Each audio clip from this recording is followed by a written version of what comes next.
Join me as we talk all things true crime.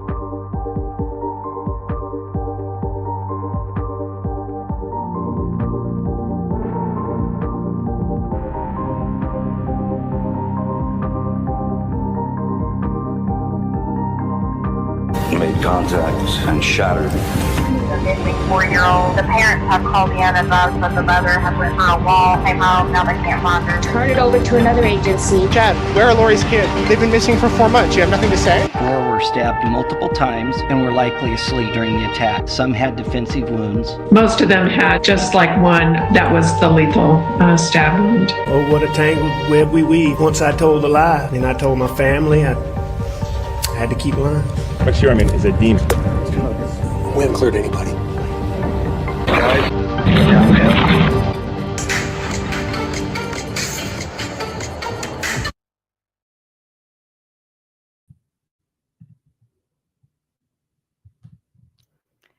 Hi, everybody. Let me know if you can hear me, chat. Sound good to me. Okay, Hello. awesome. Hello. We can't see you, but we can hear you. Okay. I don't know what's going on with your camera, babe. Yeah, guys, that's why I'm late. Sorry, I'm going to go and come back. Okay. Hi, everyone. It's me and Allie. How is everybody? It's good to see you guys. How are we now? No. Okay, I'm in. Hold on. As long as you can hear me, let's just carry on. Let's just carry on. It's there it goes. There you are. Really? Okay, hold on. All right. I have a new mic too, so I don't know if things being new and StreamYard. First off, Mike, Jay, and Sherry, so good to see you guys, and thank you so much. And thanks everyone for being here. I feel like it's like my first day of school or something again. It's like been 9 months since I've been live, so you guys, I appreciate all you guys being here. It's good to see my mods and everyone supporting me. Meta Mom, thank you, and all your support on Twitter. Adrian, Jen.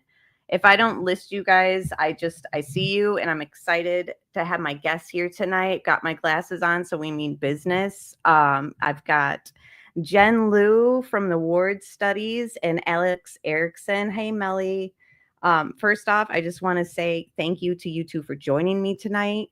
And Jen for gifting memberships. Just really excited to be here.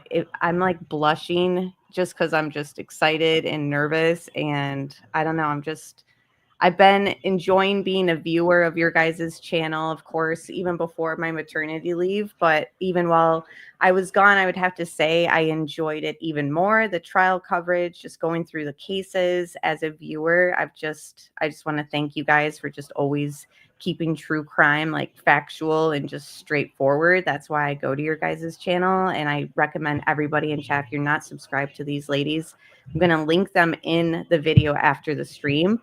But definitely subscribe. And yeah, thanks for being here, ladies. Oh, thank you for having us. We're me and Allie speaking at the same time, like we're one person. I love it. I'm so excited you're back.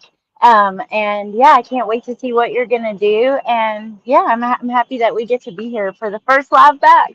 I know, me too. Thank you for having me. Thank you so much. I appreciate it. I've enjoyed. I'm glad you're back. I've missed you. And I mean, yes, of course, I enjoy you in the chat. Amber's always so very supportive. But I also love the videos that you've been working on and doing have been phenomenal.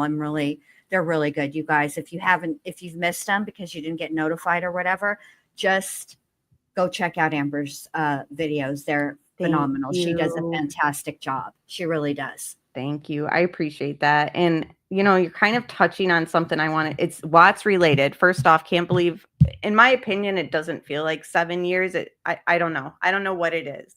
Obviously time goes by quick, especially when you have kids and stuff, but I'm just like, I did not realize it was 7 years already.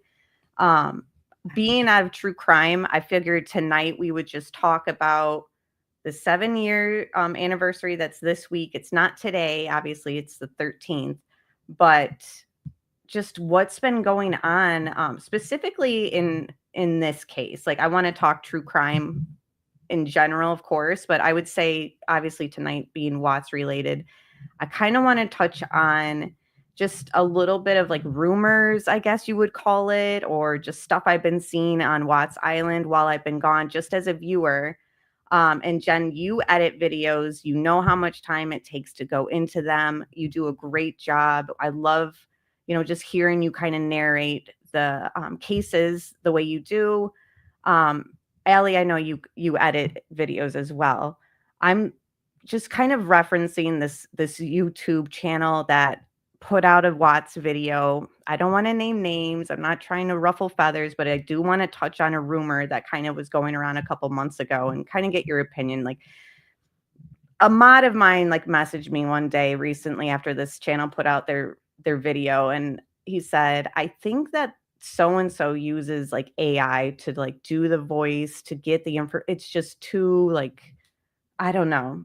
And I said, I absolutely agree. And if you're like my husband who works in tech, like he basically said, if you're not kind of going to adapt to AI, like you're going to be left in the dust. Like you have to kind of adapt to it nowadays. So I'm not like faulting this YouTuber for using AI. I just think that other things that I've seen about this specific YouTuber, that it just rubs me the wrong way. Like, in my opinion, and others as well, like they're buying views, and you guys know that you can do that. Like you put your channel at risk for being removed, but in the moment you gain all this views, and like you're put out into the algorithm because you've bought like the views, and it just kind of spirals. That's the way it works. You won't get your 100,000 subscriber plaque from YouTube because YouTube realizes that like they're not real like views, they're not real subscribers, so you don't get it. But they put up a community post also that said something like had to reschedule the live stream. So I messaged another friend. I'm like, have they ever gone? I've never seen them go live. They said no, they've never gone live. I've never seen them on camera. I think I should cancel my membership, like all this stuff. And I was like, oh, this is like it's rubbing me the wrong way. And then like I checked the comments on that post, the community post that said I had to reschedule the live stream, and like the comments just looked fake. Like, when you see like comments and you're like, this looks like a bot. Like it had a bunch of likes on the community post, but there was only like it had over like 250 likes, but there was only like 20 something comments. And it looked like it was like fake comments. And like one of them was like, this is the best channel to get the Watts coverage. And I was just like, and I'm not like mad about them saying that because I'm not like competitive like that, but I'm just like, this just looks fake. It just looks like they've bought like comments and stuff too. You know what I mean? Mm-hmm. And I'm just like, it's unfortunate for like people like Jen and I who spend months at times, like on these documentaries or deep dives, and you're like finding clips from interviews and then there's people who are just like, I'm going to go to ChatGPT or whatever other place, and I'm just going to type in a subject and I'm going to read a script, or I'm going to use a robot to read the script. So it's actually not even my voice. It's like, I'm not knocking the AI stuff, but I just think that some things are a little bit like borderline. Like don't say you're going to go live and like make a community post like, oh, never mind, I'm not going live. You guys know how hard it is to get back out into the algorithm, which guys, if you haven't hit like, just hit like, please, because it does help. But I see this person barely ever put out like videos, and all of a sudden they're getting like 6-figure views. And that's just not the way like YouTube really works. No, that's not the way YouTube works. No, like you can't like sit on your butt for 6 months, not put out a video, put one out, and all of a sudden you're almost at 1 million views. That's crazy. Yeah, that is. I don't know who you're referring to, but I do know that I'm scared about the AI content. Like that freaks me out because they can have a person even that looks like they're like doing TikToks, I don't know about live yet. I'm sure we'll get there. But yeah, I don't know. It scares me. So I definitely get how you feel because, yeah. So here's the thing for AI, okay? The thing about AI and YouTube is this. The whole premise of YouTube was the you. That people like me and Allie and Amber and every other person just in the real world could make a channel and make commentary, make videos, but AI takes the you out of YouTube for me. It, you know, AI has its advantages. Don't get me wrong. For example, the voice it's my voice. I'm reading to you. I don't use AI that way.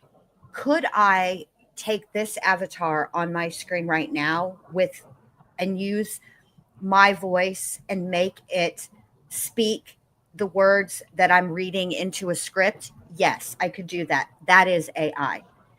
That is about as far as I personally would go with it, just because, look, I was raised in the 80s. I've watched every single Terminator, and I am scared of Skynet. Okay? I'm going to leave it there. Well, I know, have you guys seen the beauty YouTubers and stuff that are now, or TikTokers that are making videos that are AI? They look like real people.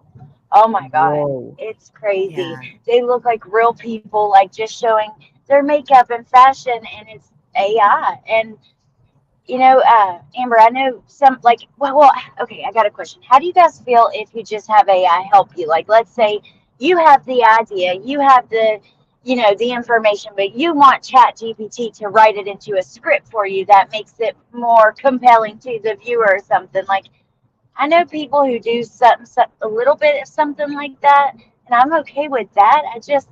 I don't know. I agree. Like, if you, like, for example, you just are like, I want to go live, and I want to start off with just the basic facts of the Koberger case, like stuff that was presented in court that we know, or in the documents. Like, reading that, I think, is using AI to your benefit. Yeah. Like, why wouldn't you, put that information out? Like, that's easy, accessible. Using like bots and so this comment looked real under the post that was like, sorry, I had to reschedule the live stream. It was just so you know, this channel XYZ named another channel. I think they're plagiarizing you because they said verbatim, word for word, what you had said, or something like that. And I'm just thinking, that's because they both looked up the same thing on Chat GPT and they both read the same thing. You know what I mean? It's the Watts case. There's only so much that like you could look that would be different. And if you ask Chat GPT the same question I do, it's gonna spit out the same script. Like, I've tested it. Yeah. So this person was like telling this channel, again, I'm not trying to throw shade because of jealousy. Like, I'm not. I just think that when my friend said, I think I should cancel my membership, like they didn't go live, it just made me feel like, oh, I feel like they're not being like honest in a way. And like, when we put out a video that is like on the same case around the same time period, and they have so many more views before you even click on it, like, you're going to look at their video and my video and you're going to think this one must be better because it's got all these views, so I'm going to watch that. But really, they've bought those views, and then once they buy like 500,000 views, the algorithm pushes theirs out there instead because they're getting the ad revenue, and that's how, obviously, you guys know, YouTube makes their money. Yeah. I mean, so it's not just that they're buying views, it's the fact that YouTube, it's a tool for them that YouTube pushes their stuff. You know what I mean? So it's like, and again, they could get shut down. Like, you are not supposed to do that. It's a risky thing. And also I learned this just after watching. I actually watched YouTube videos about this, and then I sat back, I took in the information that I was given, and then I watched my own channel.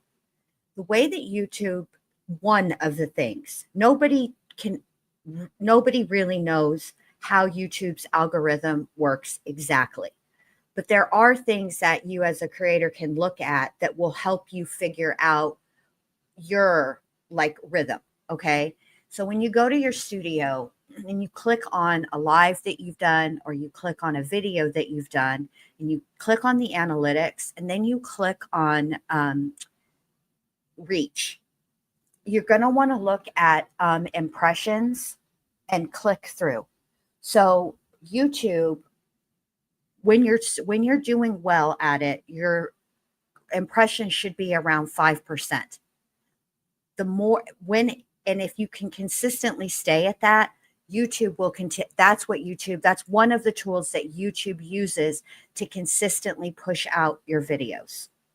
So I think that there are little things that us as creators can do, but it's kind of a hit or miss thing. You never know what will work. Now, I will tell you that YouTube also has another thing that creators can do where you can test out different thumbnails. YouTube will let you upload 3 different thumbnails for one live or one video, and they will change it out. And then at the end of it, they'll give you the results, and they will tell you, hey, this thumbnail did better than the other 2 thumbnails. And it gives you a guide as to what catches people's eyes. I've used that tool because I used to like to look at tutorials to make really intricate effects. What I realized is beneficial. It's too much. It looks cool, but it's not eye-catching. It's almost too much. And I don't know if you guys have noticed the people that watch my channel, I've dialed it way back on my thumbnails are simpler now, and I spend more time. Your thumbnails. Oh, thank you. Just have to say they're always just very eye-catching and just crisp. I don't know. Thank you. It took me a while to get a rhythm, but I understand what you're saying. It's frustrating. I'm frustrated right now with this one that I've been working on, that Amber, God love her. Let me tell you what Amber did for me, you guys. I know this isn't really Watts, but since we're talking about it, we're going to talk about it. I was really nervous to redo the West Memphis 3 content. And I said, Amber, will you, if I send you the link to watch it, will you watch it and give me your feedback? And this girl, who got a baby, got a young one, said, you know what, Jen? I sure will. It was an hour and 7 minutes. And this girl watched that hour and 7 minutes and gave me the full compliment sandwich. She said, I liked this.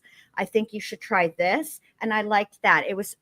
But I needed to hear that because, but she did it for me, and I appreciate that, and I think if we can keep doing that for each other, I think it'll be good. And, I would be happy to do that because I'm happy to create things and put the information out there in a visual way too. Yeah. And that's sort of what Jay has said on the screen is he says, I think despite AI growing in use, it lacks soul in a true creation. And it's just, I don't know. I made a post about it in my Watts Facebook group. I said, so many YouTube channels buying subs and views covering this case. It's sad. If they have less than 200K subs, but millions of views on videos, that's a clear indication. If they never do live streams showing their own research, that is also another indication. And that kind of goes along with people are asking what's new in the Watts case. Well, I can tell you what's not new. And that's this new testimony that was going around. People said, did you see this video? Did you see what's this new testimony? And I'm like, there is no new testimony about the mistress being involved or whatever. I'm like, why? No, it's the same stuff that we all talked about forever with ONK. And so that people watched it and they said, so-and-so is claiming that, they found Dylan, which, I do take, it's like David Carter and that Christina girl who talked to him and all these people who have talked to Watts since he's been in prison.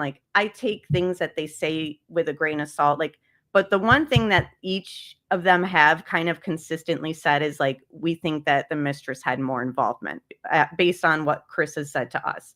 Everything else, I'm kind of you take it with a grain of salt. But this channel says Dylan has said that new information has come out that they have discovered that NK and Chris were speaking on WhatsApp, the WhatsApp, What's Up app. Sorry, I sound like my mom like talking about an app or something. The What's Up app. So I'm like, they didn't converse on the What's Up app. Like we would have known that. They did a full extraction. You can look, and all this stuff is searchable right in the discovery. You can see like the full extraction. So of course I have to present my proof that they've done that. So just give me a second. And I don't understand this new stupid StreamYard. So guys, bear with me. Anyway, so I'm trying to explain to people who are also covering this case in addition to this one channel. I'm like, this is why I don't think that this is true. And I sent them screenshots of the discovery. And it's funny because the What's Up app is actually in the Watts case, but it's in reference to Trent Bolt. And it basically, as you guys know, you guys have looked at the discovery files and know about Trent Bolt, they pretty much said like, yeah, there was no connection. Like they didn't find like stuff between them, you know, including What's Up app. Hold on, let me pull Trent Bolt sat in that interrogation room, and that officer was asking him all kinds of questions before the actual interrogation. And Trent did not ask him one getting to know you question. So rude. I just can't. It's so hard to wrap your mind around like being Trent and that Amanda girl like lying about the connection. Like I don't know that. So anyway, so yeah, I'll be right back, Amber. What's Up app connection between Trent and Chris. Okay, so what does that have to do with Chris and NK, right? Well, in reference to Trent Bolt, let me just play this from the prison interview. Graham and I interviewed him. Summary, Trent came in and said, met you online on a dating app, had a few, casual but quick sexual encounters with you. And let me be very clear. Not only are we not here to jam you up today, we're also not here to judge you.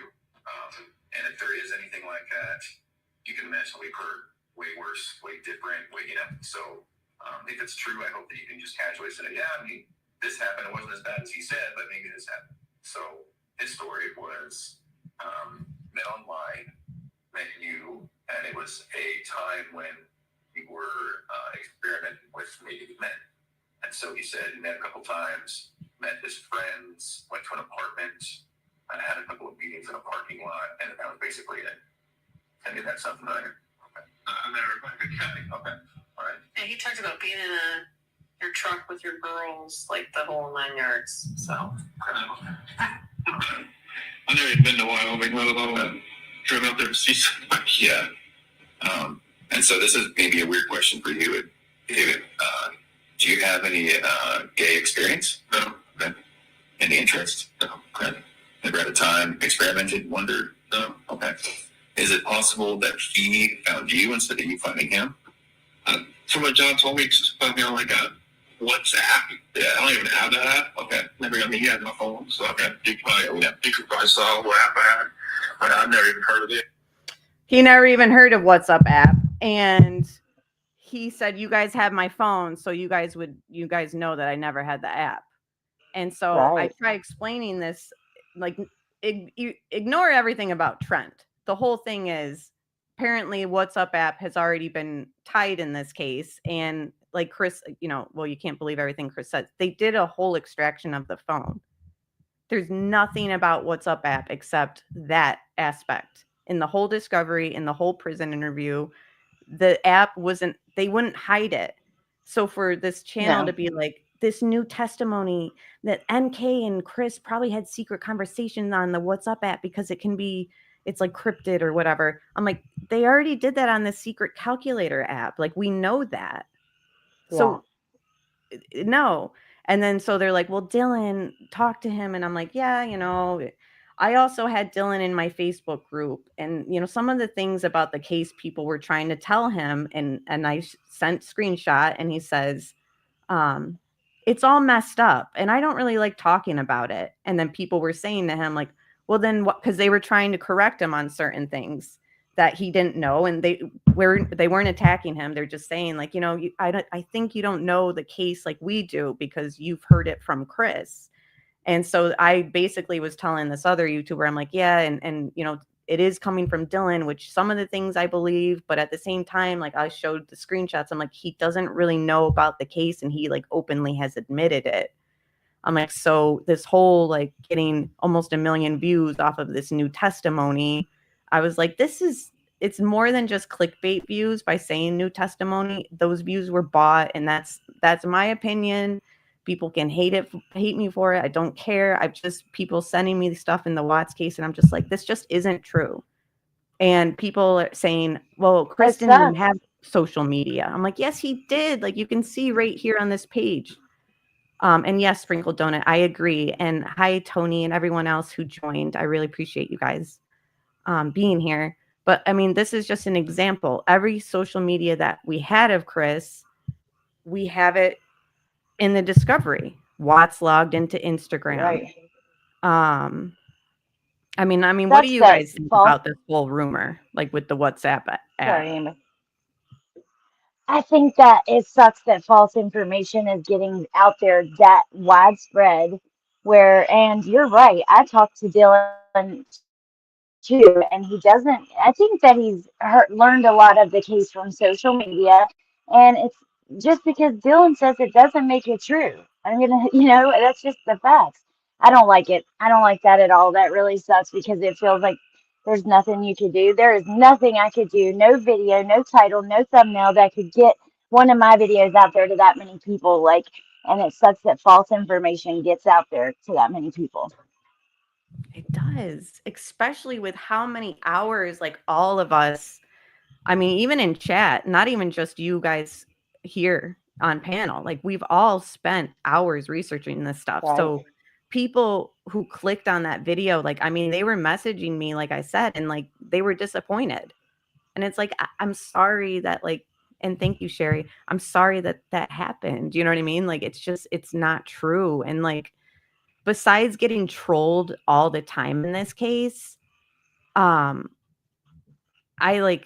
was kind of happy to take a break from it because of being trolled all the time in it. But in addition to the trolls in this case, the channels that are like perpetuate the like false information. Like I had hoped by telling this YouTuber and laying it out there, I'm like, yeah, this is why I don't think that channel's accurate. Like, I don't know if you want to share this with your audience, but they like never did. Like all they had actually said was after I sent them all this stuff and kind of, because I'm not doing it to like be a know-it-all. I'm doing it because I'm like, you're the voice out there right now because I'm not streaming. Like I don't think this is true, and all they had to say was, interesting. And then they did a video on it. I mean, oh my gosh. So I'm sorry, Planet Jace for the frogs. Sorry, you guys. We just call it ambiance. And everyone else. I don't know if you saw me share because I said hi to you, but I didn't do all the little emoji thingies in your name because I was being lazy. But hi, it's been a long, long time. We go way back to the island. I do think. Okay, yeah. So here's my thing with like Dylan and all right. I think that what has happened is a very hard or bad game of telephone. Okay. I do think that, I think Chris Watts probably does talk about certain aspects of the case, but I think that, first of all, Chris Watts is a lying liar face who tells lies.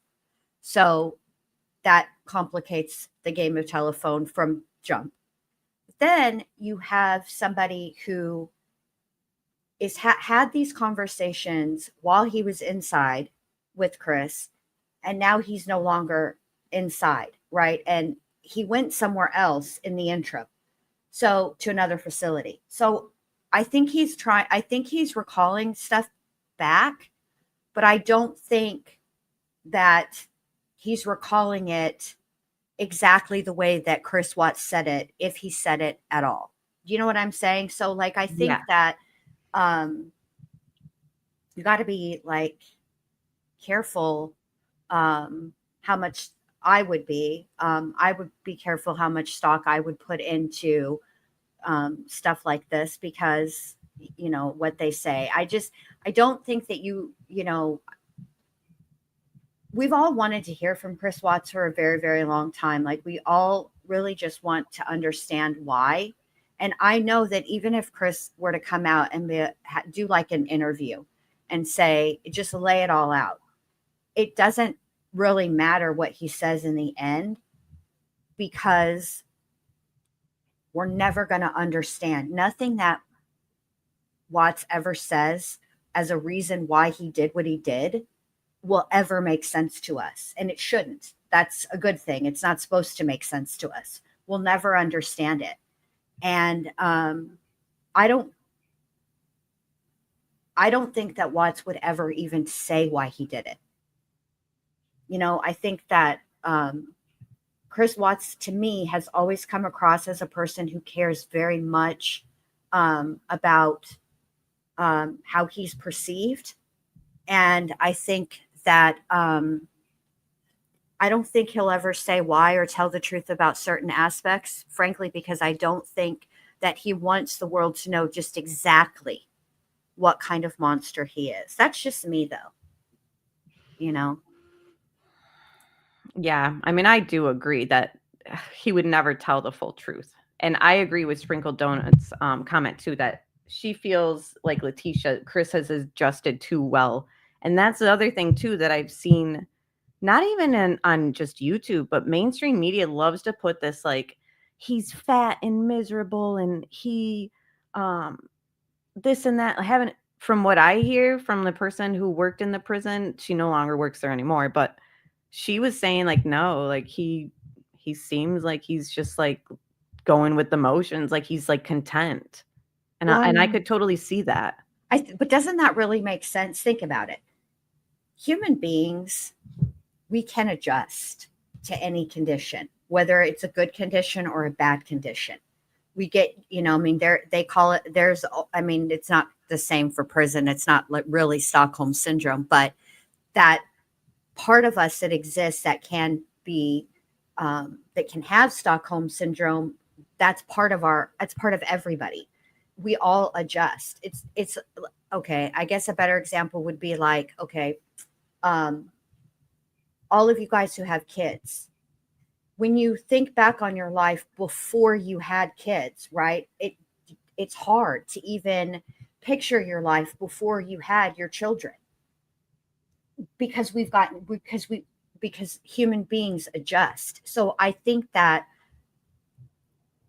Chris just adjusted. You know what I'm saying? Like, I think he just did what every human being is capable of, which is, adjusting. Yeah. Because at the end of the day, it's not, look who he picked on. He picked on a pregnant woman and 2 children. Okay. He's not locked up with pregnant women and children. He is locked up with men. And he's not confrontational. To me, he doesn't come across as a confrontational person. So it's not like he's going to be acting out in prison. You know what I'm saying? Like, I don't think he's gonna, like, go up to the biggest guy, in the pod and start trouble. Like, he just doesn't seem like that kind of person. He seems like he's just going to go along to get along. He'll do whatever he has to do. He's always done that. From what people who worked with him, people who went to school with him, like, they literally all say the same thing about him. Yeah. And Melly brought up another thing that I wanted to touch on a little bit too, is she said, it sucks that we're never going to know, like, the real truth. And that was kind of like what I was thinking and what I'm seeing in the Idaho case. And thank you for becoming a member, Daphne. I love the name Daphne. Me too. And that's kind of, so it's taken me like 7 years to kind of accept that we're never going to know the full truth. Like, taking this time off from covering the case, I kind of, when I edited that last video I did on this case, I kind of saw things differently too. Like you always do when you go over cases. And so much that I'm seeing happen. Allie's back. Yay. Sorry about that. No, you're fine. I think that you'll agree with this too, Allie, that already what we're seeing in the Idaho 4, which I want to do a whole stream on stuff in that case too, which you guys are more than welcome to join me on. You start to see the division in people who cover the cases where I didn't even know this until this week. Like there's like people I knew about pro burgers, people who are like thinking that he's innocent, but I didn't know that there were people calling other people guilters. Thank you, Pointer Lover, for being a member. 37 months. Wow. Thank you. I love you. And again, Pointer Lovers, like you ladies, were some of the people who kind of kept in touch with me throughout my postpartum. So I really appreciate you, Pointer Lover, and everyone else who reached out and checked in with me. But, you know, being called a guilter because I think Kohberger's involved. Like, I think I have a lot of questions in that case, much like the Watts case. And I think that we're already seeing that you'll never get all the answers, but I'm seeing these channels kind of comb through things much like we did with the Watts case. And it's like, you can go through this stuff frontwards and back. You're only going to wind up with more questions. Yeah, that's true. I haven't heard the guilters yet. What an odd You're either a pro burger, so, not all channels, but I have seen like certain ones, and it's like, why are we already doing this whole, like they did in the Watts case, shiners? Oh, you're a shiner? It's like, because I think Watts did it. I mean, Kohberger himself is a guilter. He pled guilty. Okay, like this is, you know, literally pled guilty. I don't know. I think that there will always be a certain set of people that just, no matter what evidence is put in front of them. And the thing of it is, what's fascinating to me about these cases is that we're all looking at the same exact evidence.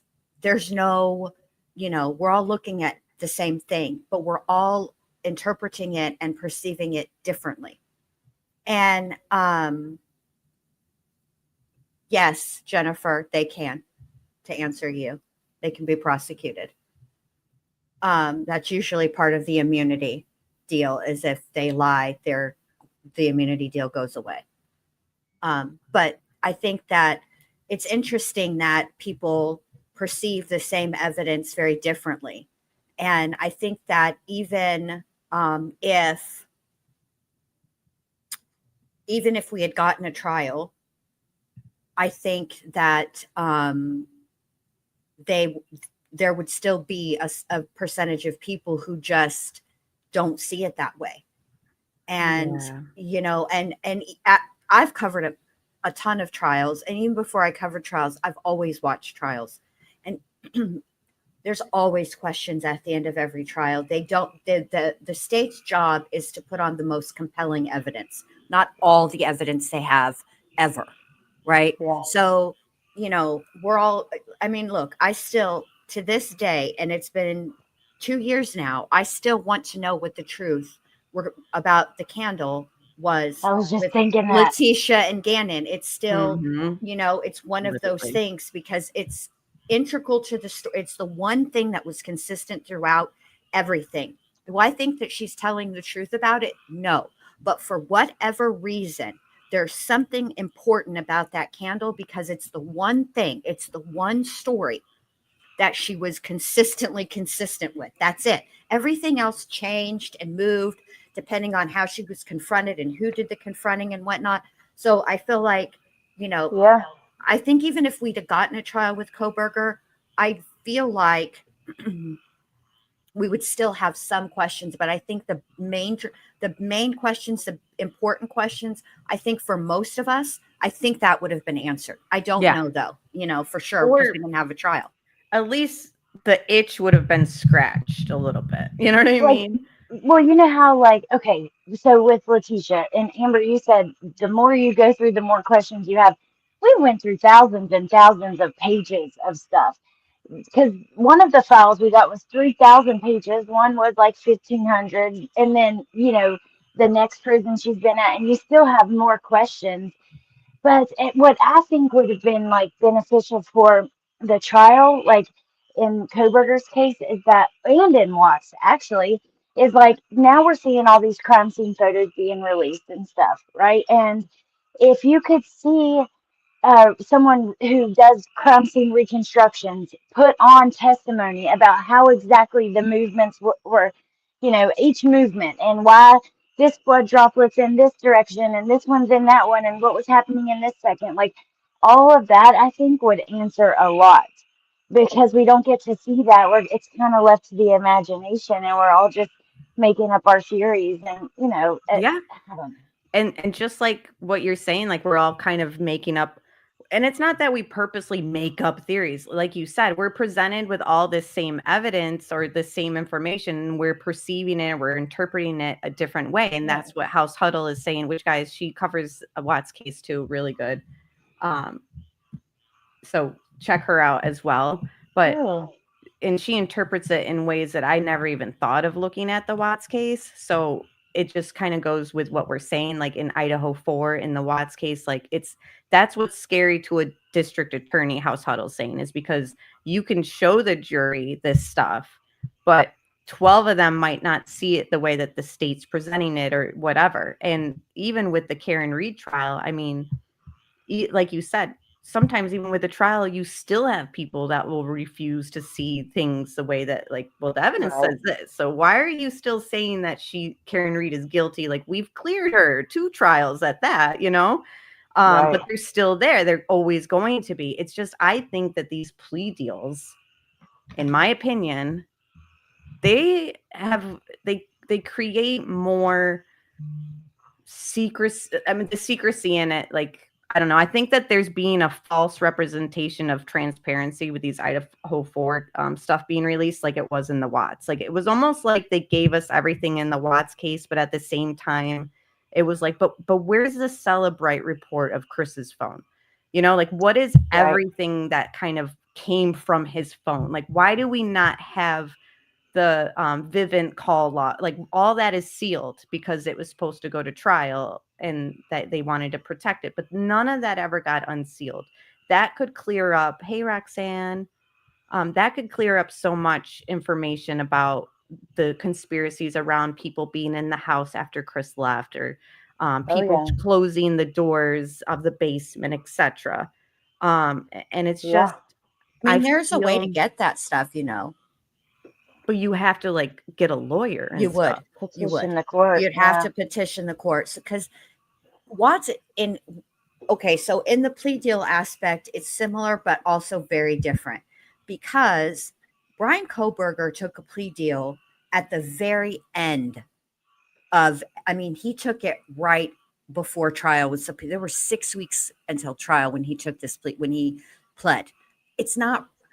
I don't really like to call it a plea deal because a plea deal is exactly that. It's usually where they, you know, it's usually for a lesser charge and they plead down. There's a negotiation. What Brian Koberger did, what Stephen Stearns did, was just actually plead. They didn't get a deal. Now, did they take the death penalty off the table? Yes. But in both of those cases, it's quite possible that had they gone to trial, that 12 people might not have recommended the death penalty. That happens. And same with Watts' case. Correct. The death penalty was still there, like in Colorado. Yeah. It's just so. So with Watts, the hard part about Watts is that it was very early on. And so they were really still doing a lot of investigating. And I don't think that I don't think that the discovery in the Watts case is as big as Koberger because the investigation stopped so abruptly. So we don't have a lot of that stuff. But I think with Koberger, I think what's going to complicate Koberger and the whole getting the discovery is the way that it's going to be released and the fact that there are multiple agencies that worked on the case and hold different parts. So like, say, for example, we wanted to FOIA request the body cam footage of Brian Kohberger's arrest. We would not send our FOIA request to Idaho. We would have to send it to Pennsylvania, because Pennsylvania is the one who arrested them. They're the one, they turn that evidence over to Idaho, because that's how they work together, but they're the ones that hold on to that evidence. It's their facility. They handled it. I think that the way that it's going to be released, if it's not going to be like a contiguous, and it's not going to have a flow. It's going to be like, abrupt, and we're going to get a little bit from one agency, then we're going to get a little bit from another agency, and there's not going to be like a cohesive flow. It almost kind of makes me want to wait until all of it is out. Like, it's like watching a movie or a series on Netflix. I can't stand to wait a week between episodes. So because I have no patience, I will wait. Yeah. And wait until the whole thing is out, and then I will watch the whole thing. So, but then I send you stuff, and I'm like, you have to read this. It's important. Like Amber, speaking of Celebrite, last night, did you see? I sent this to Jen, but did you see that the two of the Celebrite experts did like a deep, like a pretty long interview with the, oh my gosh, what is it? It's one of those local people, the Idaho Statesman. And they were talking about like the download of his phone and the different evidence they were going to testify to at trial. Did you get to see that? No. Oh my gosh. Okay, let me go get it and I'll send it to you right now. But it was super interesting. They were saying like, because he turned off his phone, of course, there's nothing like during that time, but his behavior, this is interesting. His behavior, he was obsessively searching stuff, and they could tell by his behavior that he was planning this, right? And it was pretty meditated. But they said in his phone, he had his parents listed as mother and father. And remember, they said he called his parents the next morning. They said that was normal, that around the time of the crimes, he was obsessively calling his parents. And even in jail, reports are that he's calling them like that. But he called her mother. And then they said it made them think of Norman Bates. Like, what's it called, Jen? From the Bates Motel. Well, they referred to it as the Bates Motel, but it's originally Psycho. But wow. Even Norman Bates is also based on a serial killer. He's based on Ed Gein. Yeah. They also said something about like him looking up his victim. I can't remember. I'm going to send it to you though. So I don't want to put anything false out there, but I did read something about, tell me if this is true, chat, and if you guys know, or if maybe this was just a rumor. Of course, it's in the Facebook group, Idaho 4. Not to get off track, but they said that his Wi-Fi connected to Mad Greek. Is that true? That was in that article. And it was in the Celebrite. It was in the Celebrite. The other thing that he did, which I found fascinating, is that the things that he looked up, and he downloaded PDFs, and this was on his phone. And the reason why I found this fascinating is because whenever I've worked on a case and I've been researching it, all of my devices are connected. So because I'm lazy, quite frankly. And, but when I go to look at something on my phone, it's very different in the way that it downloads versus when I go look it up, like say on my desktop. Yes. Okay. This fool is downloading PDFs to his phone. Do you know how much space an entire case file of PDFs Yes, entire case files though. Yep. I mean, that's a lot. And using VPNs to do it, like using VPNs and stuff like that, trying to be sneaky. Yes. Wow. But I want to say this about this connection. Okay. Whether there's ends up being a connection between Brian Kohberger and any of the victims or not, it is my opinion truly that Kohberger intended to be a serial killer. He did not intend to get caught this soon. And I think he intended to do multiple homages to different serial killers. I think he intended to be an amalgam of multiple serial killers, to include Ted Bundy, and Danny Rolling, who is the Gainesville Reaper. I think that I forgot where I was going with this because I looked at chat. Shit. I'm sure I had a very salient point, but I'm going to have to stop because it just went out of my head. Just right You're out. fine. If you remember it, let me know. Oh, the connection. Serial killers don't frequently actually have a connection to their victims.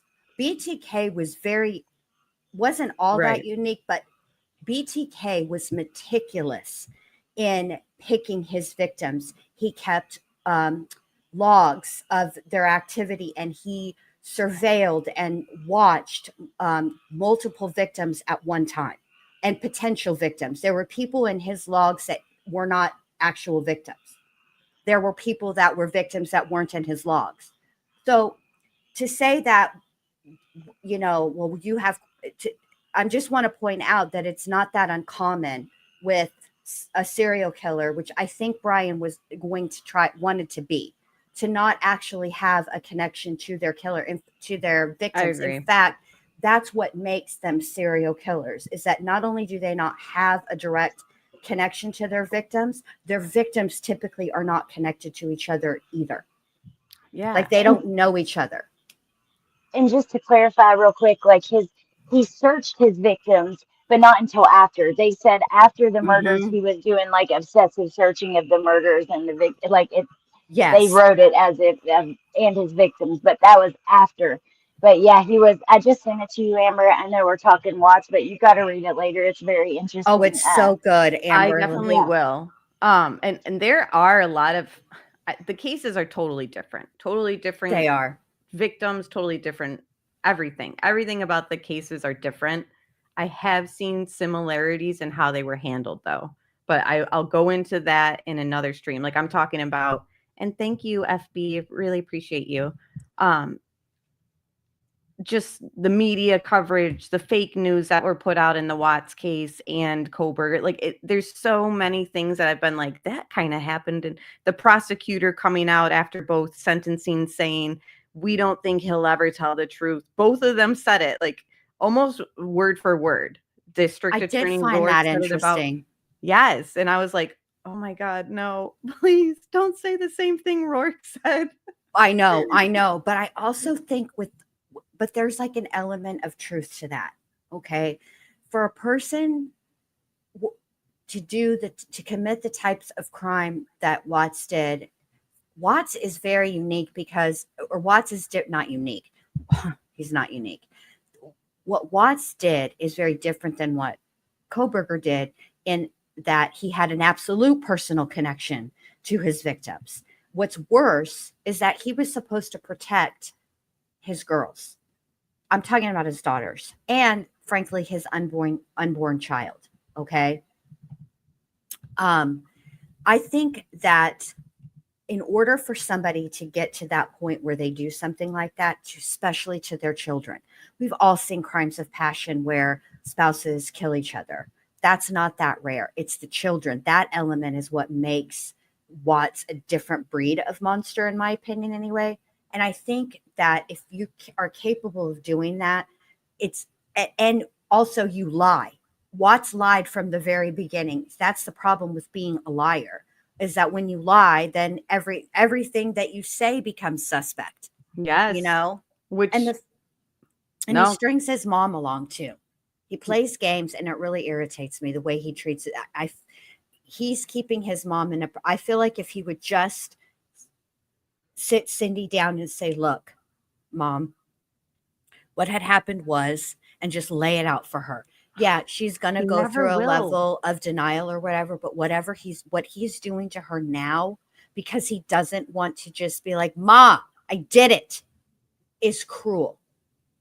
I almost wanted to ask you guys, I've got things to flip through, so I think we're going to be good on stuff to talk about, but I almost was going to say, should we watch sentencing? And I kind of like skimmed through it like on my phone before the live, and I've seen Cindy, and I'm like, she's saying, I hope one day that you can, tell us what happened, or something along those lines. And I'm just thinking, like, I don't think he will, because he's still afraid that, like, he's being listened into, because he's mentioned that, like, throughout the years, like, and when he was upset about the whole prison interview and stuff coming out. But hold on, before I forget, because we were kind of on the subject. Okay. First off, Laura, thank you so much. Guys, it's my first stream back, so if I'm not focused on chat, I apologize. I also don't want to interrupt the panels, so if I'm not, like, reading your comments or whatever, please just bear with me. I'm, like, all over the place, got lots of stuff to kind of talk about still, but this was just an example of something that kind of also proved, because people were saying in rumors that he didn't have social media besides Facebook that he deleted. And it's like, he did, though. He had Instagram, he had Facebook. So during the time off, I don't even know how I found this, but there's this Facebook page called the State of Colorado versus Chris Watts. And I went all the way back to the post when this case first broke, and I found some really interesting things. So this was just kind of to prove to people that, yeah, he even had a Twitter. Oh, that's why I wanted to prove this too, is because I was getting comments on my short that I did. Hold on, let me pull it up. Showing Watts's Snapchat photos. So I don't know if you guys saw that, but somebody sent these to me. Actually, I can just say who it was, because I talked to her about before I went live. My moderator, and you guys know her too. She goes by Schmidita. She covers the case Watts from the very beginning. She's a very reliable source in the Watts case. I trust her research. We've discussed this case for years. She sent me this months ago, and one day I just messaged her and I was like, do you care if I, like, share those as, like, a short, like the Snapchat photos? And she's like, no, I don't care. Go for it. So I made the short showing, and I'd never seen these before. Like, she showed me them. She might have shown you guys them too, or Jen. I know maybe Dr. B or whatever had seen them, but, like, these didn't really circulate like other photos have. So hold on, let me share the screen. Basically, people were trying to say that I used AI to create these and that these weren't real. It's like, no, these are real. These images are real. These were from his Snapchat. And so I messaged Schmidita the other day and I said, can you just explain again, like, where you found these images? Because I got people in my Facebook group. I have people on the comment section in here trying to tell me that I used AI to alter these, and I didn't. I would never do that. So let me just pull up her voice message to me. She had no problem explaining how she got these pictures. And again, I know you guys know that, like, and people in chat know that I wouldn't, like, just make up things, but I still feel like I have to explain, like, where these kind of were sourced from, you know? Hey, absolutely. I will let you know. My name is Allie. I am one of the ones in the early beginnings that caught on that Chris was releasing all of his passwords and that simple-minded SOB. It's very simple. So I just logged into his account. I have the screenshots I can send you where I even uploaded them to my private Facebook page. And I think I did it in like 2022. I can send you those screenshots if you want. But yeah, this is Schmidita. And if anybody wants to question it, they can come to me because I gave you those photos. And yes, the family was given those photos years ago. So I just wanted to clarify that because that was this little short I put out in my time off as well. And so I just wanted to lay that out there. Like, we're not using AI over here, like, to come up with content like that. So just wanted to clarify that.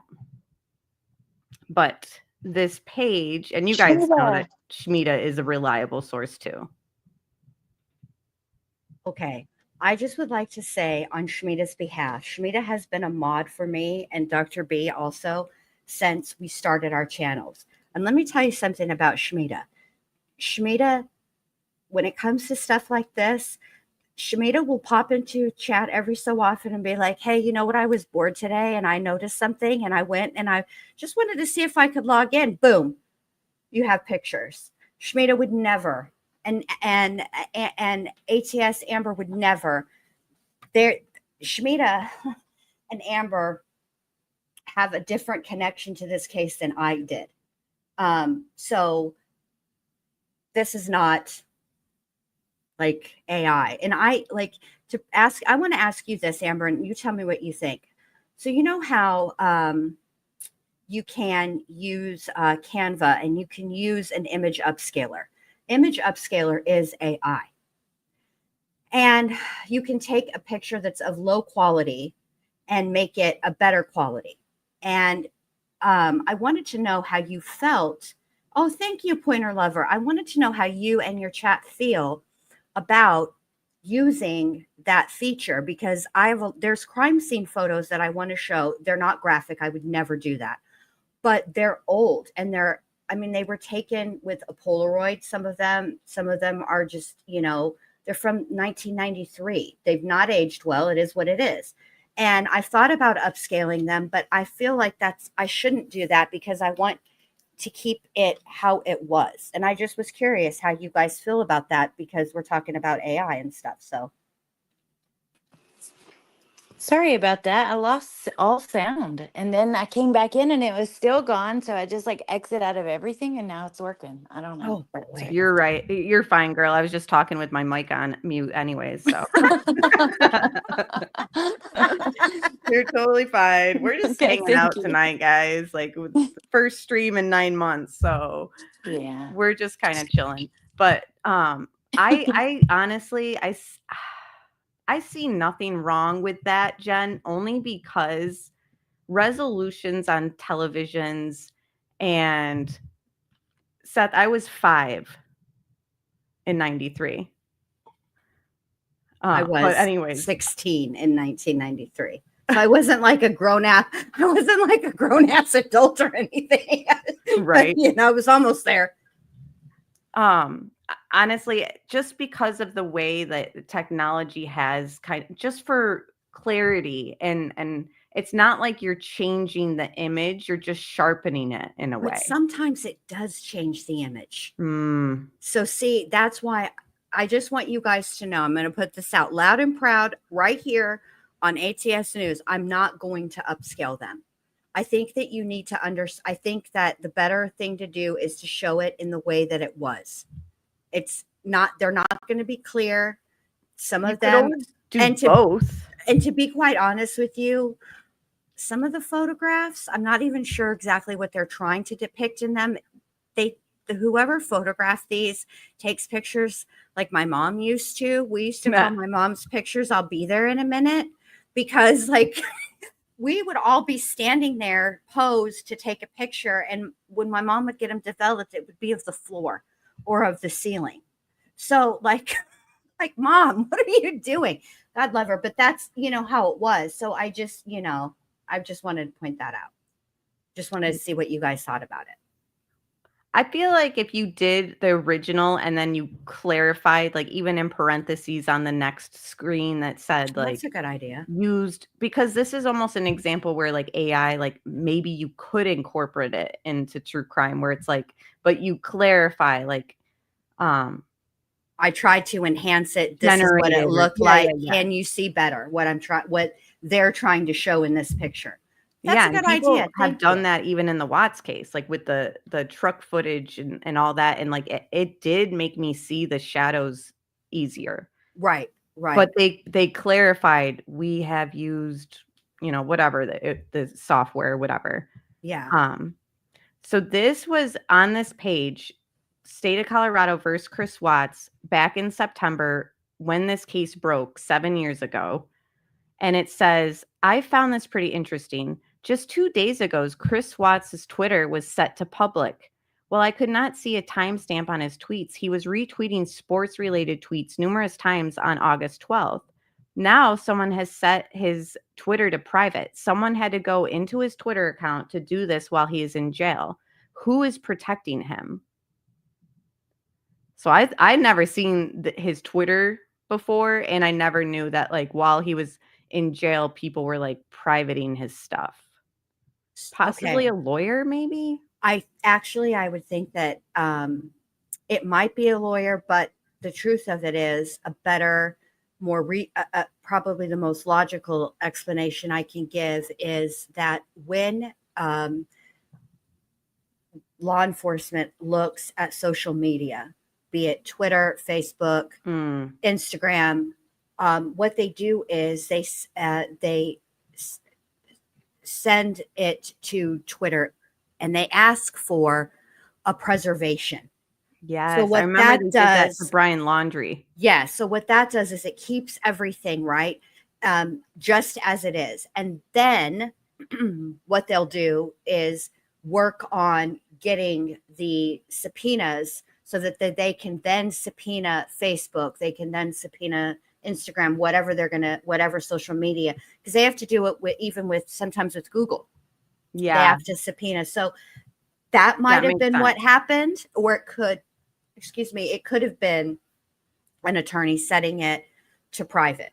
Yeah. I thought that was interesting because another example of like him having social media too. Like if they knew about his Twitter and stuff like that, they would have known if he was using the WhatsApp app to talk to NK. Right.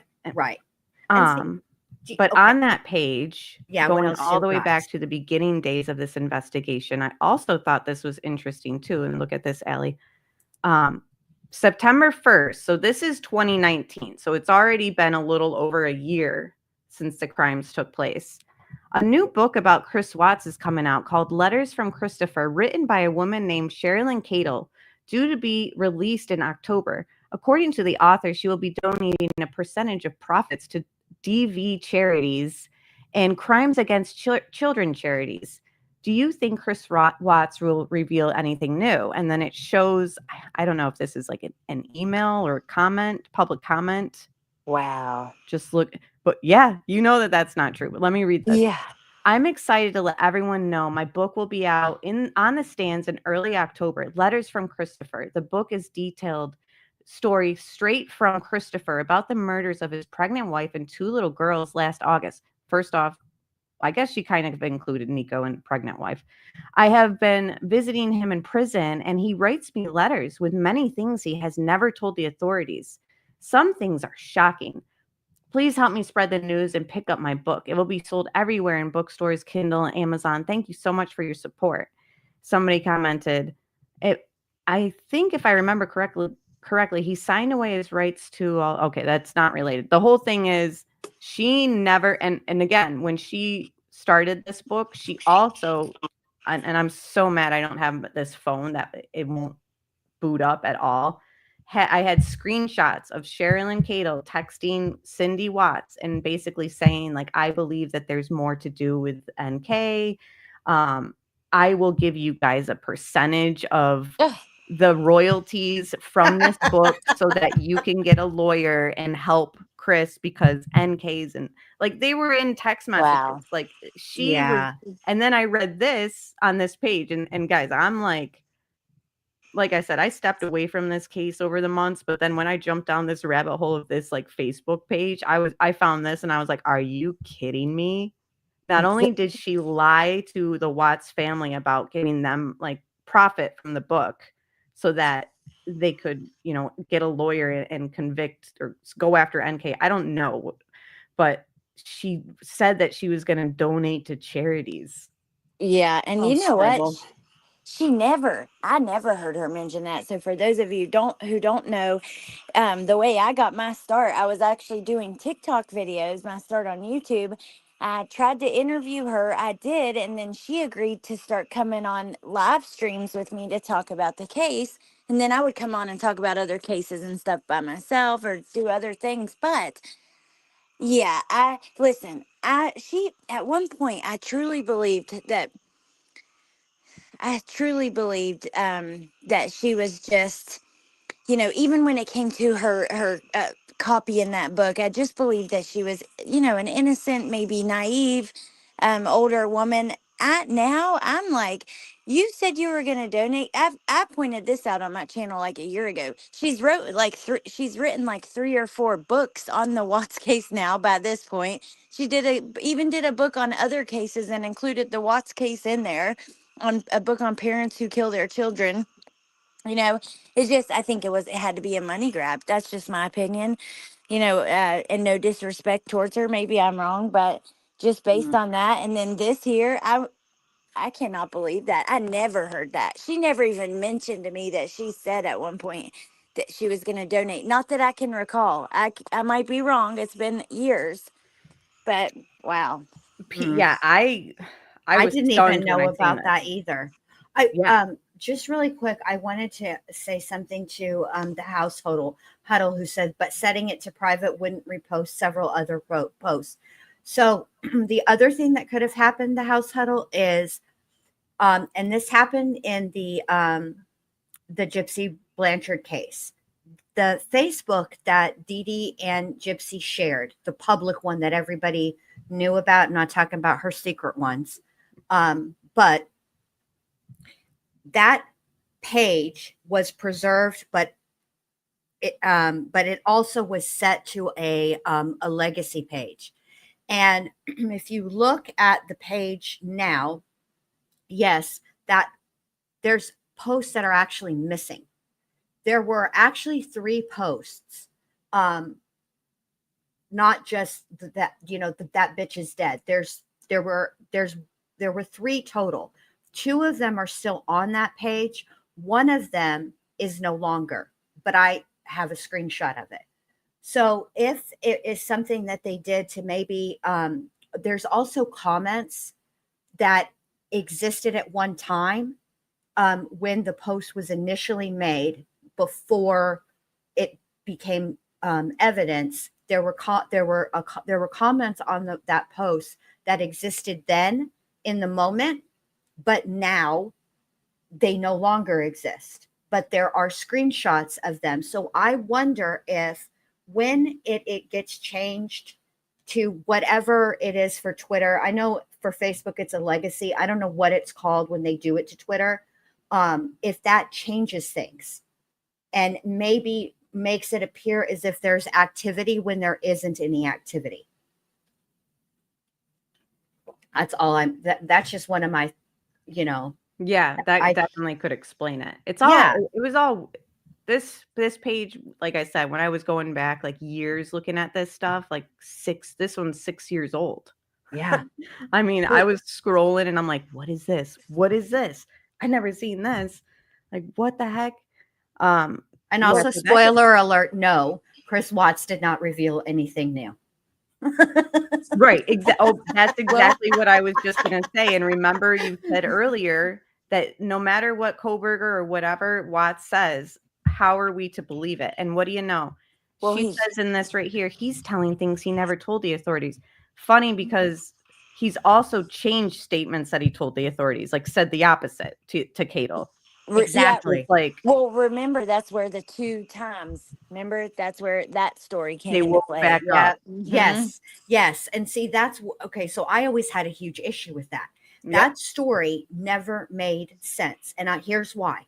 Because the way that he's telling it, right, and all the things that he's saying, he says that he stopped Shanann, but he never says, I tried to give Cece any type of life-saving measures. Nothing.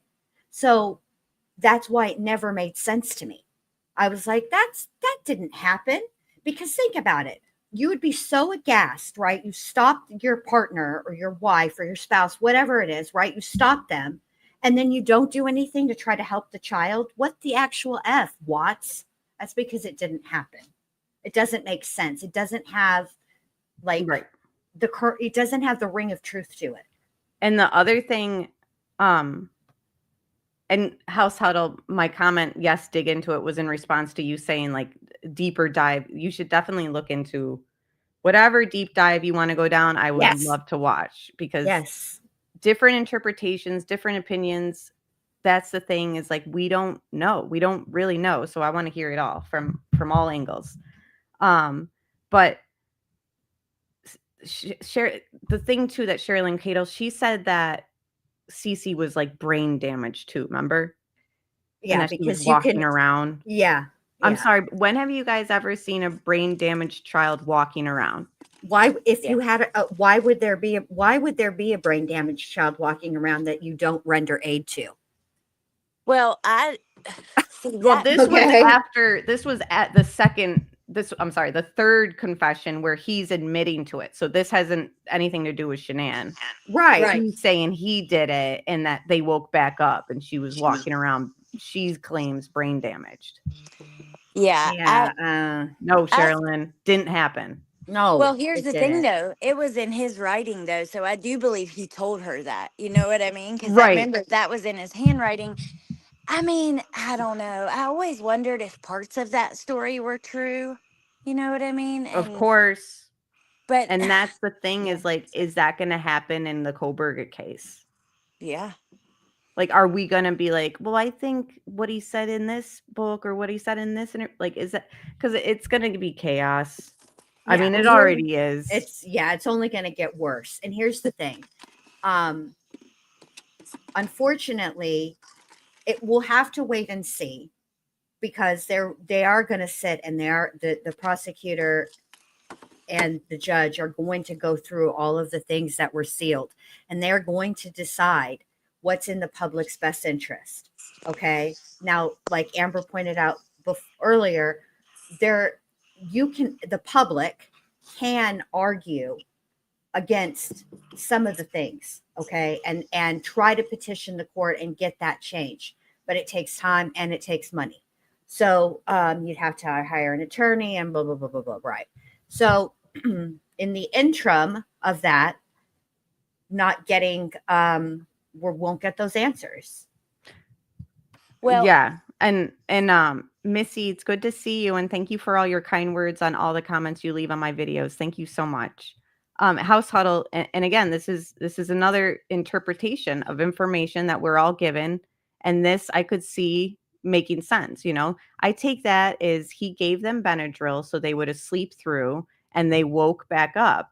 It's simply meaning he put them to bed and they didn't sleep through the confrontation.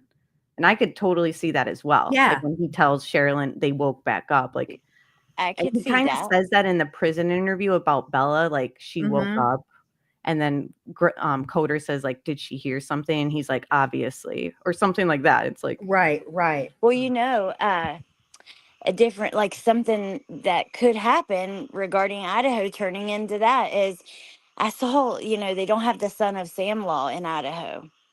What if he decides to tell his story or something? I don't know. I mean, okay, so I looked into that, Allie. They don't have they don't use that term, Son of Sam law, but they do have a law that is exactly like the Son of Sam law. It's just really? not called that. that. Was yes. from I got that from their local news, like somebody that was. Let me look it up. Because I remember looking this up again. Yeah, I remember looking this up before. That doesn't come from YouTube. They could still be wrong, but it was like somebody on their local news or like a news show that was talking about that, and they were just talking about what's going to happen. And Amber, I wanted to tell you, you look really pretty, by the way. You look so pretty. Thank you. Yeah, fill us in, Bendy, because I didn't look it up. I just saw the video and I was like, oh, would he tell his story? So question, this here is another thing. And again, feel free to interrupt whenever you find that out, Bendy, because I want to hear that. Let me mute while I type. That's so rude. So November 19th, 2018. So this is only a couple months, 7 years ago after this took place. Somebody tweets, and I think she's a reporter. DA Rourke doesn't believe Watts has any remorse for what he did. Rourke believes the only thing he feels bad for is himself. District attorney says one of the big red flags they had is Watts said Shanann strangled the girls, but they were smothered. Watts allegedly even demonstrated it. Do you guys remember him demonstrating strangling Shanann? Or Shanann strangling the kids? No. But I don't know. I don't have a clear memory of any of. All we can do is roll that bean footage, Amber, and I did find it. Okay, good. Yeah, and I want to correct myself and say it may not have been the local news, but it was a news agency. Okay, so this is what the AI overview is, and they cite case law. So it says, no, Idaho does not have a son of Sam law in the traditional sense, meaning it doesn't have a specific statute that automatically prevents criminals from profiting from the publicity of their crime. However, Idaho does have other laws that can be used to potentially prevent criminals from profiting from their crimes, such as civil lawsuits filed by victims' families. So there's other. Oh, wow. Yeah, there's other But- things that they can do. It does not have an explicit son of Sam law. Right. But that's different. Like, that's a Interesting. big difference if you think about it. Because I remember on the news, they were saying, like, they were like, basically, what would they do if he did do that? But I can't remember. But the family might, I guess, would have to sue him, or that's interesting. Wow. Okay. Yeah, that's going to get sticky over the years. Yeah. Right. So Marco says he said he saw it on the baby monitors or heard something. Yeah, he said something about Cece was blue or something like that. Yeah. But people are saying they don't remember him demonstrating it. And again, this is November 18th. You want me to look it up? Yeah. Do you want me to see if I can find his interrogation? All right. If you see it, yeah, because I'm telling you, I was like scratching my head, but that's not even like what this post is interesting to me for. I mean, that is interesting because I was like, I don't remember that. But also, I mean, he does say that she strangled the kids, and it does come out in the autopsies that they were smothered. It says smothered, asphyxiated, and Cece says, quote, likely asphyxiated, manual smothering or whatever. But the red flag that I also see in this is he to this day is still saying, well, I shouldn't say to this day, as of the prison interview, he was still saying that he strangled them. So it went from Shanann strangled them and everyone's like, they weren't even strangled, to him saying in his second confession, the prison interview, that he strangled them. He's like strangled, quote unquote, strangled them there in the back seat. Yeah, I do remember, and maybe it was just like talk from like watching you or watching other YouTubers. I do remember that it didn't add up what he said versus the autopsy. Yeah.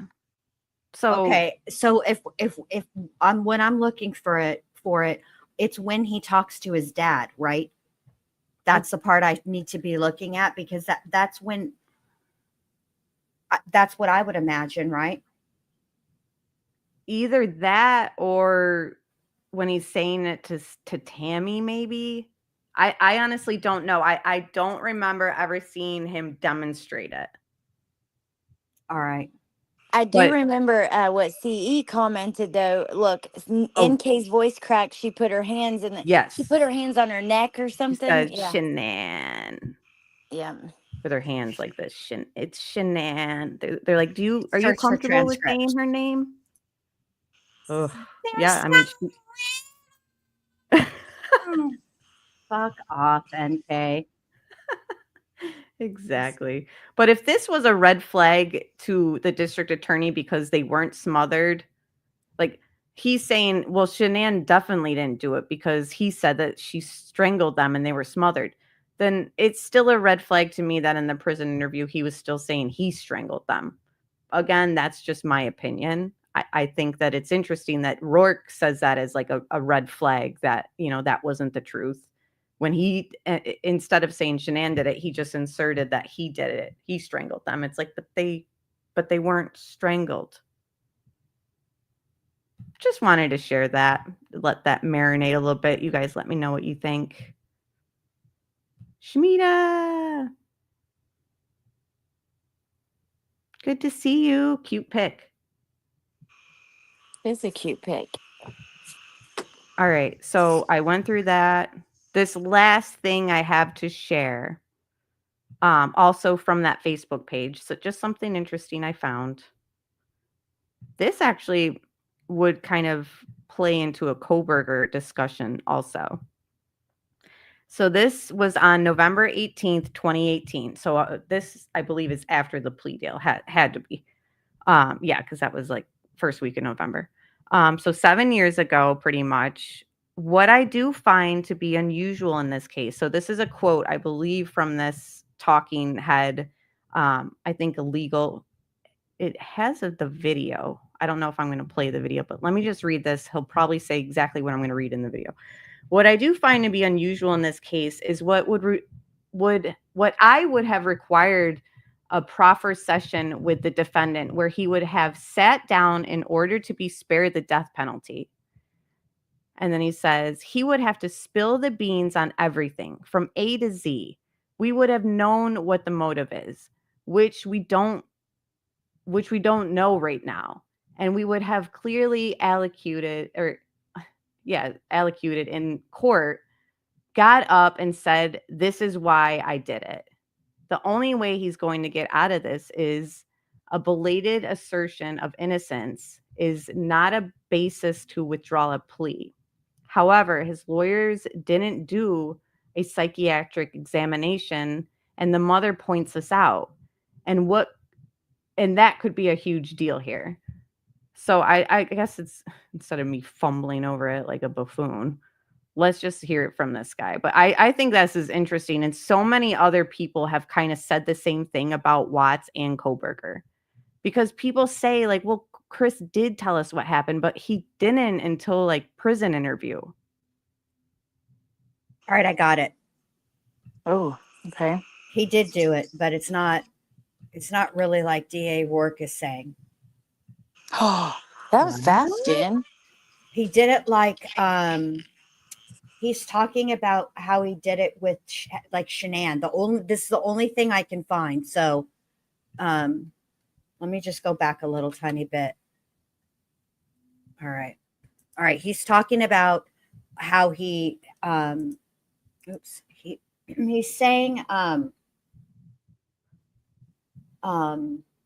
he's talking about like when they were arguing and there was a confrontation, and he says it was a joke like this, or was it like a headlock? And that's when he does it. So okay. He's talking about Shanann. All right. I'm going to put it to this time period so it gives us enough context. If you want me to share screen, I will. Okay. Absolutely. All right. Hang on. Okay. It's been a minute since I've shared screen on old StreamYard. Taking me back. Yeah, and Amber, it looks so different. Amber's right. Jen, I don't know if they're trying to do OBS or what, but they have scenes now that you can create and flip through. The tabs are all different. Yeah, it's totally different now. It is. Yeah, and I'll be listening, but I got to change some laundry into the dryer and the signal's bad, so I'll just be listening for a minute. Okay. All right. So whenever you're ready. No, yeah, go ahead. All right. You have to add it, babe, to the stream at the bottom. Okay, I think hold on. Let me remove this first. Mm-hmm. There you go. All right, you guys ready? All right, here we go. But this is the only thing I could find because I went back to where he's talking about the baby monitor and everything, and his hands stay exactly how they are right now. Was she yelling? Was she screaming? Was she talking? Was she scratching you? Nothing. I didn't realize that. I just felt such anger that nothing. I didn't feel anything. Okay. All right. Like if she did, nothing's on me. Was it quick? Was it slow? Was it? I was so numb. It felt like it was over. Fast? Over fast? Okay. Felt like Is it possible her neck's broken? No. So Okay. I've never broken her bone, so I don't know. Okay. All right. Was it a choke like this, or was it like a headlock? A choke. Okay. All right. Can you put your hand out like you had your hand? I'm sorry, but Tammy, telling Come him on, to do Tammy. Tammy in that damn sweater. Why is she showing him though? Like, I get it, but at the same time, I'm like, I don't like when they do the read technique. Right.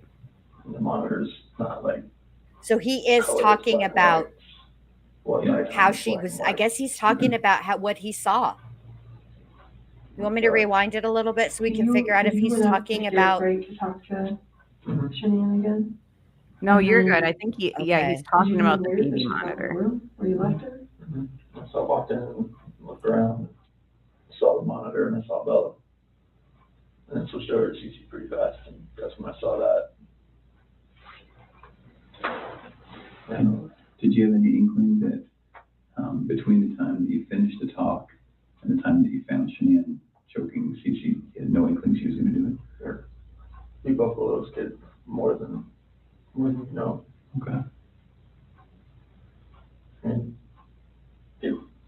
people in my family have always said she's unstable. My friends have said she's unstable, but I never would have thought in years. Who says she's unstable? You can just tell he's lying too, while he's saying this. Yeah, I want to point something out though really quick about Tammy giving him the answers. Here's the thing. This feels like they didn't find the girls yet. It's after this interview that they found them, right? So she wouldn't have known the answers to these questions. So did she give him the answers? I guess it's just her saying, showing him the hand movements and kind of, because if someone's showing you something, you're going to kind of mimic or I don't know. To me, Yeah. I definitely see what you're saying. Yeah, but this is why I don't like the read technique, because what she's really doing here is she's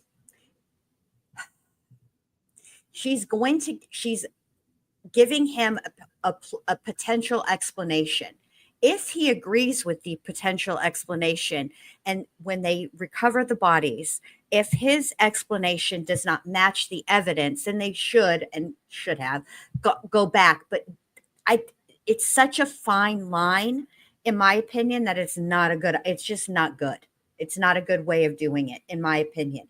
And I think that Tammy could have gotten the truth, and I'm using air quotes. I think that Tammy could have gotten him to confess without giving him multiple choice responses. 100%. So, yeah. And honestly, I think it might have been a little bit closer to the truth. Because, I mean, at this point, we all know Shanann didn't do this. Right, So exactly. why are we having this conversation? I think because they wanted to understand. I think they're trying to understand how. I think that they, I think it was a test. So here comes Chris. They say, well, did Shanann hurt the girls? And that's why you hurt her. Oh, yes, that's exactly what had happened. Right. And then they then they find they go back and they find the evidence, and it's, conflicting with what Chris is saying. I think that there was going to be something else after this, but that they intended to do, but they just didn't end up getting to do it. And that's sort of another thing I kind of in going over this case over and over, you kind of get kind of wrapped up in your emotions about certain things. Like for a while, I was like, oh, Tammy, what the heck? Just let him talk. Yes. And I kind of got so frustrated with Tammy that I didn't realize that oh, I really think that they thought that they were going to do more digging into this. I think that they thought that they were going to have an opportunity, which they did kind of, but not, I think they thought they were going to have that moment, where they came in and were like, look here, man, we've recovered your children's bodies. We've recovered your wife's body, and you are a whole lie. Now you got two choices. You can either start telling the truth right now, or you can keep up the lie, but you're lying. It's up to you. You want to clear up these lies, or you just want to keep on? I think that's what they thought they were going to get from him, but then they didn't. You know what I'm saying? That opportunity kind of never came. I definitely think that they thought that. I don't think that they thought in 3 months they would be dealing with a plea deal. No, for sure. No, I feel like I don't know every little thing going on with CBI and all that, but I can say that there is no, after how many cases we've seen since Watts, how many of them end in 3 months with a plea deal?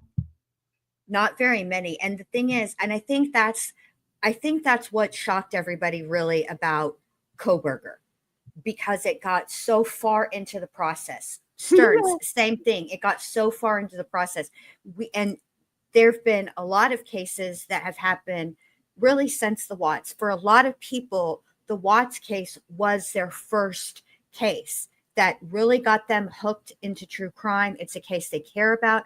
It's a case they're passionate about, but it caused them to follow other cases. And most of these other cases that most of us have all followed ended in a trial. And so it's been a long time since Watts, and then all the cases we followed in the interim. And then there was first Koberger and then Stearns. So you know what I mean? It was hard for us not to have resolution. Oop, I didn't mean to hit my mic. Sorry, you guys. It's hard for us not to have that resolution because we're used to that. And I didn't think, I was shocked that Koberger took a pled, because of the fact, I'm not shocked that Chris did. Chris Watts, I think when he did it, it wasn't to save anybody but himself. There were certain, and you can tell because of the things that he requested that were sealed, that he wanted sealed. And I think that he did that because he doesn't want people to know exactly what kind of monster he is. He would probably have, even if all of it came out, right? He would probably still have some women that would still write to him regardless. But I don't think he would have the number that he had in the beginning that would have anything to do with him. I think he would be repugnant to a vast majority of people. I think there would, and I don't mean like talking to him, trying to get to the truth. I'm talking about talking to him in a romantic sense. I think there would have still been the ones that did, but I think it would have been a smaller group. Yeah, I definitely think there's like a lot of what you said, like, he doesn't want people to know how horrific it actually really was. I also think he's protecting people, and I think it's people close to him also, not just NK. I'll just leave it at that, but I think there might be people very, very close to Chris who might have known something. Not saying the whole plan or whatever, but to me, I'm wondering if, like, I don't know. I know. All I'll say is, remember when Shanann was texting her girlfriends and she said Chris was deleting text messages between him and his father? Yeah. I don't know. I'm not saying everything, but I've had questions. Oh, really? See, okay. My theory has always been like this. Do I think that NK played a role in what ultimately happened? Yes, but not in the way that people think. This is just my opinion. Okay. What I think really happened with what that night is all of this was coming to a head. He'd had his 6 weeks of fun in the sun with NK, and they were doing all the butt stuff. And then there was the whole bikini, and they went to the dunes and all the things, right? And he was living footloose and fancy free, right? No wife, just the mistress. Okay.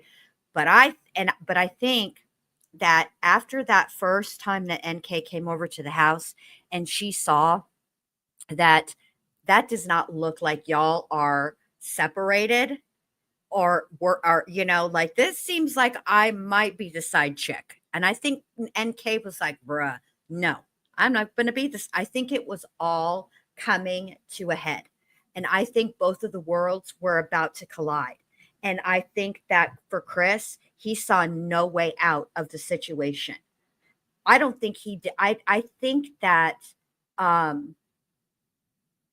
think it could, if NK would have confronted him, I think it could have just as easily been NK that ended up dead that night. I'm serious. I thought about this a lot. I had to take a huge step back from it for a long time and just kind of let it simmer.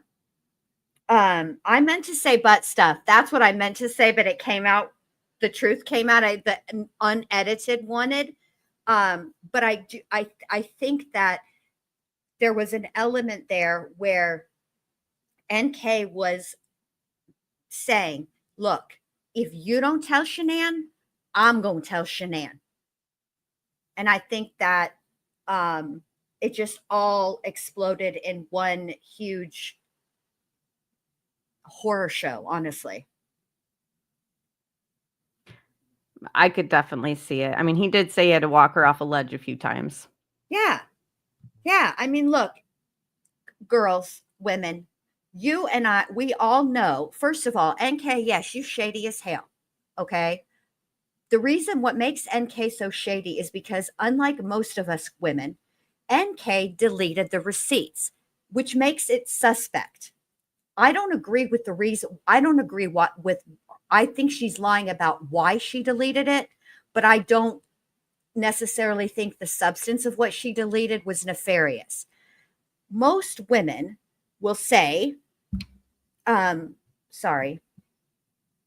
most women will hang on to receipts like that. They're not like, I found out he was a cheater and I wasn't going to be a mistress knowingly, and I just erased him. No. Most women will hang on to those receipts because they want to show the proof. No, here's where I confronted him.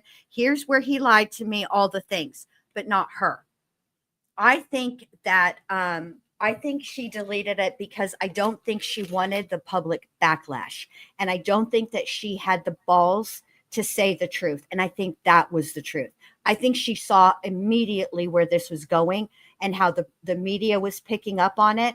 And I think what she wanted to do was portray herself, control the narrative, and make herself the Amber Fry of this situation, where she goes to the police and she helps them out. But that was never going to happen because NK sucks. That's all. That's my theory. Oh, yeah. Anything you want to add, Allie?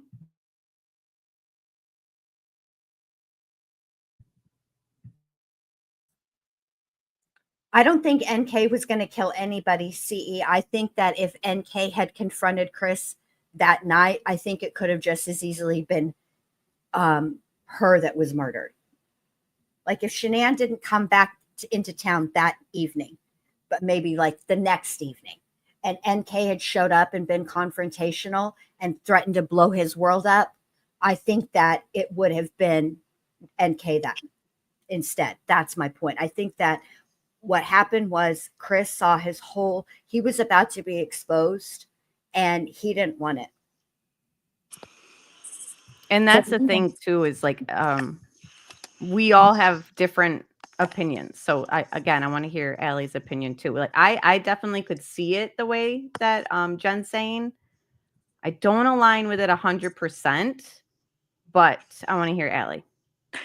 Yeah, that's where I'm at. Like, I was talking a second ago when you asked me, but I guess my audio messed up and you couldn't hear. But I was saying, like, Jen and I agree on a lot. This is one I'm a little different, though. I don't see her being possibly the one that could end up dead at all. I think that I'm not necessarily thinking 100% like of what, I don't know what her involvement was, but I think it was she had some level of involvement. Now I could see, I think that it's very interesting, like the break in this stuff, because you can see where the media is going with it, not wanting to be portrayed that way. Some of that I can agree with, but for me, there's just a few things that don't add up that make me think that there's more to it. You know what I mean? And like breaking your stuff, because trying to break the SIM card or whatever, trying to make it so it doesn't work, messing it up. Being over there that morning, searching them prior to, there's some weird stuff that just doesn't set right with me that I've accepted I'll never have the answers for, but I can't 100% get on board that, like, Chris is this raging psycho and she's not part of it and she could have ended up dead too. I think he was just way too infatuated with her at the moment, and I feel like she had a little bit more involvement than that, but that's just me. I agree with both of you, like in different ways on different levels. Right. And so I wanted to play that video where it had that legal expert talking about like his issues that he has seen so far with the plea deal for Watts. And look, it like doesn't even exist on this website.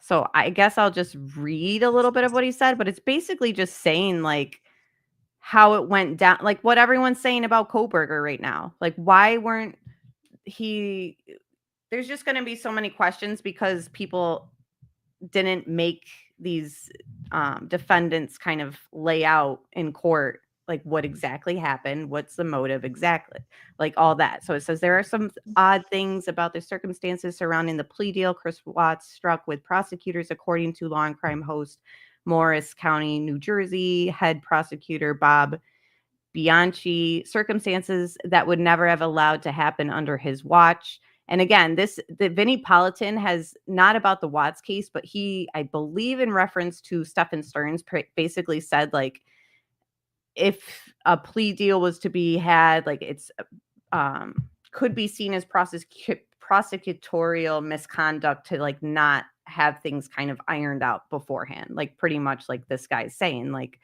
Chris Watts, a Colorado dad, blah, blah, blah. We know what he did.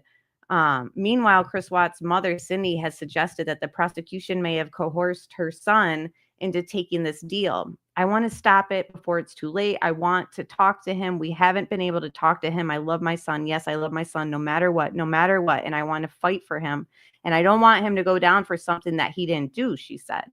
Bianchi explained during an appearance on HLN that there are things that about the deal that he would never have allowed as a prosecutor. In particular, we still don't know what Watts' motive was. Same with Koberger. Even though we have every reason to expect that a motive would come out as part of the plea deal, could this be a problem for the prosecution? Bianchi suggests that they didn't quite nail this down. What I do find unusual in this case is that, and pretty much saying what I read earlier, you got to lay out what the motive is, which we don't know right now. He would have asked for a clear allocution in court. That the only way that he's going to get out of this, okay, so he's all that, the psychiatric evaluation, Cindy said never happened for him. Maybe he did go into a rage, but we know that didn't happen because it was clearly premeditated. Maybe there's an insanity defense or a diminished capacity defense. That takes it out of murder and it makes it a non-death penalty case, he added. That would be the only sliver of basis that could withdraw this plea deal. While a prosecutor does not need to prove motive in any case, you certainly want that, he added. In other words, to protect the file, to protect the belated assertion of innocence, I would have said to the defense attorneys that they may have done this, but I demand you to come in, fall on your sword, and tell us everything A to Z so I can eliminate all these defenses of insanity, passion, provocation, diminished capacity. This way, it's locked up in a box. So if you come after the plea and say, hey, I no longer want to take this deal, which happens all the time, you will need to be able to get out of it because we have a specific statement about the reasons why you did it and eliminated all of the defenses. That did not occur here. So again, I think much like the Idaho 4, it's kind of like it leaves more questions. I don't know. What do you guys think about in either case? Like, do you think that they should have like made them pretty much lay it out in the court? Yes. At sentencing, neither of them talked. Yes, and actually, Amber, I was thinking I wanted to ask you about this anyway because I know you followed Maddie's case. Stefan was able to plea. What is it? What is it? Like not guilty. What do you call that? Bendy's gone smoking a cigarette, and I know she could think of it, but he didn't even no contest. And it's like, why are you not making these people at least tell something? Like the family would have loved to know where's the weapon. Steve said on the news, I watched him, I think it was on the Today Show, like the next morning, he was saying, I just wish they would have made him say where the weapon was, say where he put his clothes, something like that to keep these people who run with conspiracies, from doing that. But now he knew, like he said then, I know that that's never going to happen and people are going to always run with stuff. So And I believe he also said something, because people said something about knowing the motive, and he said that he hopes that the public demands like that information. yeah, he wants, and there's certain things they don't want shared, but at least that that family, that one of 4 victims, wants people to talk about it, people to go through the case stuff. They want, like you said, they want answers. They want people to see things for what it is, and they want answers about like where the knife is, where the clothes are, things like that. Yeah. Sucks. And it's just, Jen, do you have anything to add? Well, so with Stefan, what's interesting about the no contest, Allie, is that was something that was discussed by legal experts prior to Stefan taking the plea, right? Or making the plea. Because it wasn't I guess in a way it sort of is a deal because they took the death penalty off the table. But they talked about that extensively. And typically in a case like Stefan Stearns, where the death penalty was on the table and it was a first degree, and Right. it was a felony and all the things, right? He would and murder, premeditated first degree murder. Typically they would not allow that. Typically a judge in Florida would not have allowed a no contest in that. Wow. That I think what we saw when he called the lawyers up to the bench, I think they were talking about that. I think that was what was being discussed in that interim, and I think that the judge was like between a rock and a hard place in that situation, because I think if he would have said, no, I will not accept a no contest plea, then I think that the plea would have been completely off the table, because I don't think Stefan legally he could have done. They were 2 separate cases. They were 2 separate trials.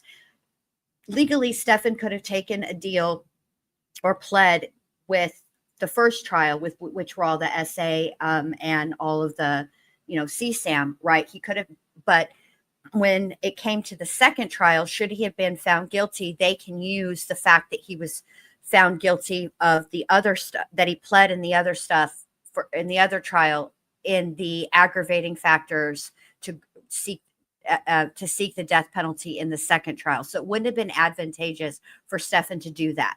And so likely would have had what would have happened if the judge had said, no, I'm not going to accept a no contest, then both cases would have gone to trial. And I think that the judge did this to avoid all of that material coming out, because if you think about it, we would not have seen that material. The trial would have been streamed, but we wouldn't have seen it, except for there were 5 videos. And I'll never forget this, because they were talking about it prior to the plea, the last hearing that he had prior to him taking the plea or making a plea. And the prosecutor was talking about how they were going to display it. And what she said was, and like I said, I'll never forget this, that there were 5 videos and that the videos had sound. So while they were not going to close the courtroom because there was no surviving victim. So while we wouldn't have been able to see it, we may have been able to hear it.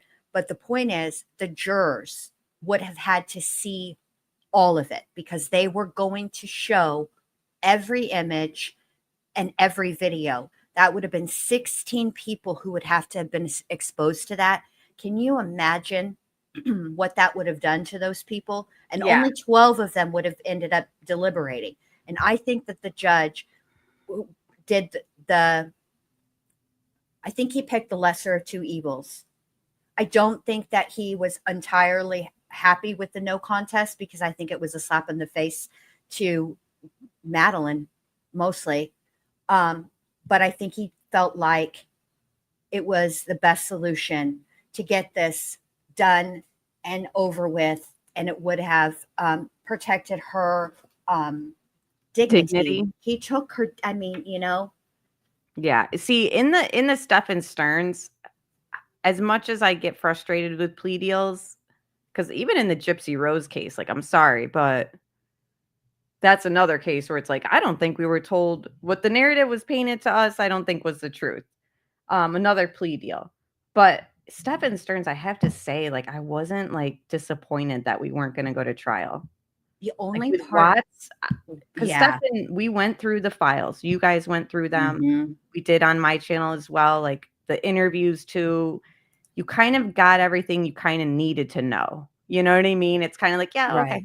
But they got that digital evidence and his interrogation and stuff. I mean, his phone calls with his parents, the email, everything was just kind of like, okay, like, send him away. I never want to see his face again. Right. But why? Right. It's just crazy how some cases leave you with your, like, you feel closure in some sense.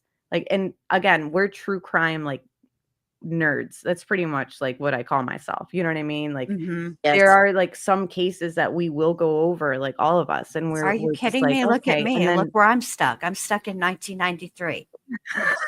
It's fucking I would love to be 2025, you stuck guys. in the 90s. At least it's the 90s. But like, it's just, I don't know. Well, you know what, Amber? It's funny because some people with Stern's case, I think, feel how we feel about these cases because of Jen. There are people who believe Jen actually committed the murder and that he covered it up. There are really, truly people who do honestly believe that, Right. It's crazy, but especially because of his parents, like, comments. Right. Carolina, you're right. That is the jury's responsibility, and they do take an oath for that, right? But here's the thing.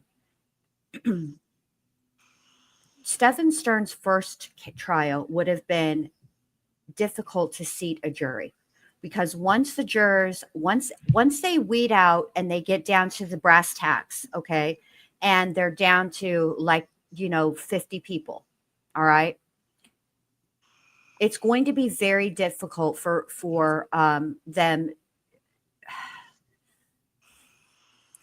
They might object. I mean, you're not, they can't make you be a juror. I mean, you know what I'm saying? There is ways to get out of jury duty. I just think that the judge in this circumstances, and I don't think that Stephen Stearns is avoiding any punishment. And I'll tell you why. Because if he would have gone to trial and if he would have been found guilty of both, just say both, the death penalty was on the table for both. Okay. If he would have been convicted and if he would have been sentenced to death, Florida is pretty speedy, but by speedy, I'm talking about 15 to 20 years on average, okay, in the appeals process. That's 15 or 20 years where Madeline's family, their hearts are in their throat every time he comes up every time he files an appeal. Is this going to be the one that gets it overturned? Is this going to be the one that gets it overturned? It's a long process. And if at the end of the day with Maddie's case, because her father supported the plea deal or the plea, I'm okay with it. The only part of the trial that I was actually interested in was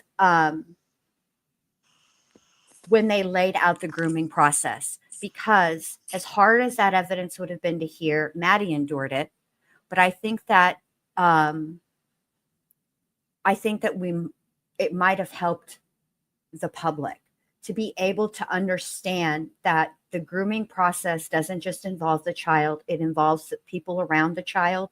That's true. true. I think that maybe it might have resonated with somebody watching it. That's a good point. And could have, maybe that person's like, holy crap, this is going on. Yeah. Or I know a situation, you know what I'm saying? And maybe it would have stopped a child from being hurt. That's all. So true. That's the only part of that whole thing. Oh, and Adelson. Ugh, Donna. She's pulling some shenanigans. I'm tired of her too. There are That's some going to be details. interesting to watch. Yeah. there are some details I would have liked to know that I don't. But at the end of the day, I'm always for whatever the family, if a lot of these families wanted these deals, and that's who's most important. But honestly, this is weird for me because I've rarely ever felt like this. But I feel like both Koberger and Stearns, I would have been more than happy for them to get the death penalty. Like the fact that Chad Daybell is sitting in prison waiting the day that they come and take him to a room and all the officers get to shoot at him until one of them kills him. Like that gives me joy. I'm glad he's there. And these men are so evil. That's the only thing. Like part of me is like, damn man, I would have loved for you to be scared knowing your days are numbered. Right. And can I just say too, like this whole plea deal and death penalty thing is like, there are a lot of people, and I don't know, like every single case I guess would be different in my opinion, but there are a lot of people who say like, I'm not really pro death penalty, but if it can be used as a negotiation tool or leverage or this or that, then I'm for it. Why are all these cases not being used that way? They're just like, okay, you're going to plead guilty. Okay, we'll take it off the table. Thanks so much. Have a nice day. It's like, wait a minute. I thought we were going to use this as a tool to not only get like a conviction and close it, but like there's going to be not only public interest, but like the families, like they're lacking. And we see it in the Koberger case. The Watts case, I will say from what I've seen, besides, again, the Watts family wanted answers. They wanted a trial. So it's kind of like, I feel bad that like, I think a lot of it comes down to, and this is really sad to say, but it does come down to the expense. Trials, particularly trials where capital punishment is on the line, are incredibly expensive. And if not just prosecuting them, okay, Stephen Stearns and Koberger are prime examples. The state of Idaho, the taxpayers, were paying for both the prosecution and the defense. And same with Stearns, because they were both indigent, and same with Watts. Had they gotten the death penalty, then the state, the taxpayers for Florida and the taxpayers of Idaho would have also then been paying for all of the appeals. So yeah, but now they're paying to keep them alive, It's like, I get it, but I think that's what I'm not saying it makes sense. I'm just saying I think that sometimes that is what it comes down to. Oh yeah. And I think that they've done studies, and I think actually it depends on the data is kind of interesting when you look at that kind of like, is it more expensive to execute somebody, or is it more expensive to keep them warehoused? Yeah, I've seen that. It depends on, there's many factors. It depends on where they are, what the appeals process is, as far as the expediency of it. For me personally, and I've only lived in these two places that have the death penalty. Well, I lived in Arizona, but I was just a little kid, so I don't know anything about that. But I've lived in both Texas and I've lived in Florida, and Texas and Florida, their appeals process is faster, meaning that there's a higher chance that the person will exhaust all of their appeals, not get a stay of execution, actually be executed. Whereas, like, say, for example, when California had the death penalty, you're more likely to actually die of old age on death row than to actually serve out, than actually have your sentence carried out. And that does get to be expensive. And I don't think it's a good argument. Like, I don't think it's a valid argument, Marco. It's just that's usually what is in the prosecution's mind. Do you know what I mean? Like, I feel like, in a lot of cases, yeah. And I understand it too, which is also sort of something that like Watts and Idaho, I can see similarities, is there are like large entities in both those cases that I think were kind of pulling the narrative to behind the scenes. In the Watts case, the oil company, I think, might have had an influence on things. And in Idaho, I think the university could have had an influence in things. It's interesting. That's a conversation for It's another very, day, it's but- interesting that you bring that up, especially with the university. But Allie was about to say something because I heard her at the very last second. And I really want to hear what Allie No, has it's okay. to Go say. ahead. No. Okay. I want to hear what you have to say. I'm going to remember this. I was just going to say, we know it definitely did with Idaho, because think about the house being tore down. They wanted, the university now has turned it into this memorial garden. And I mean, I don't know that it had an effect on, with Koberger. I'm not convinced of, I believe he was the only one that did this. And, I think that at times there was some errors in the investigation that could be pointed out, and I do think the college influenced, like I said, the house being tore down and things like that, and wanting to get back. They had school the next year. People were scared to death. I think that there's many factors of making people feel safe, so students aren't leaving. I don't know, but I still don't believe that there was anybody else. That's all. That's just where I'm at with that one right now. I don't believe there was anybody else either, but I think historically, we know this going back. When you look at how crime is handled and reported with respect to universities, to college campuses, it's always been an issue. Always. Oh yeah. The report, and even all the way down to how the college, not just how they deal with it, but how they actually report their crime statistics in just to the public. So I do absolutely think, I do still think, I think there's an element to that. And I think that it cannot be ignored. And I think we should, as human beings, I mean, it's August 10th. It's kids are going back to school. Yeah, their kids are going back to all the schools, colleges too. And I think that it is appropriate at some point. We have got to have a conversation about what goes on university campuses. This is the most extreme, and it was technically off campus. But there are other crimes that occur on college campuses that go, that people are not aware of. Right. Yeah. Absolutely. And I'm a big believer, if you know better, you do better.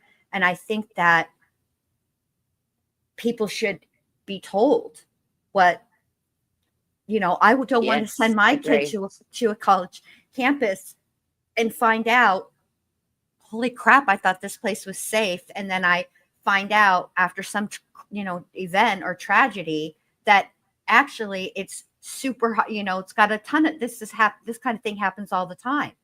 It makes me upset when I think about that. We have to do better. This generation that's going off to college now, they're going to be taking care of us. Well, me anyway, maybe not you guys. I'm a little older than you guys, but at some point it'll be your turn. We got to do better, man. Yeah, I agree. It's crazy. Thank you, Johnny, for passing out tea refills for everyone in chat and for the panel. Let's leave. Yeah. Oh, I'm sorry. I was just going to say, when you do find something, because I know that you're not convinced he worked alone or whatever, we should totally look at it together. Bring it in the group that we have with me, you and Jen. If you find something, you're like, ooh, this makes me think he did have, it wasn't just him, he did have help. Let's look at it together and debate it, even privately. That would be fun. Absolutely. And I have something to say right now about Koberger, but I'll save it. That's right. Leave a little other rabbit something hole for the second date, Amber. Good job. Exactly. Can't give it all away. Not yet. No.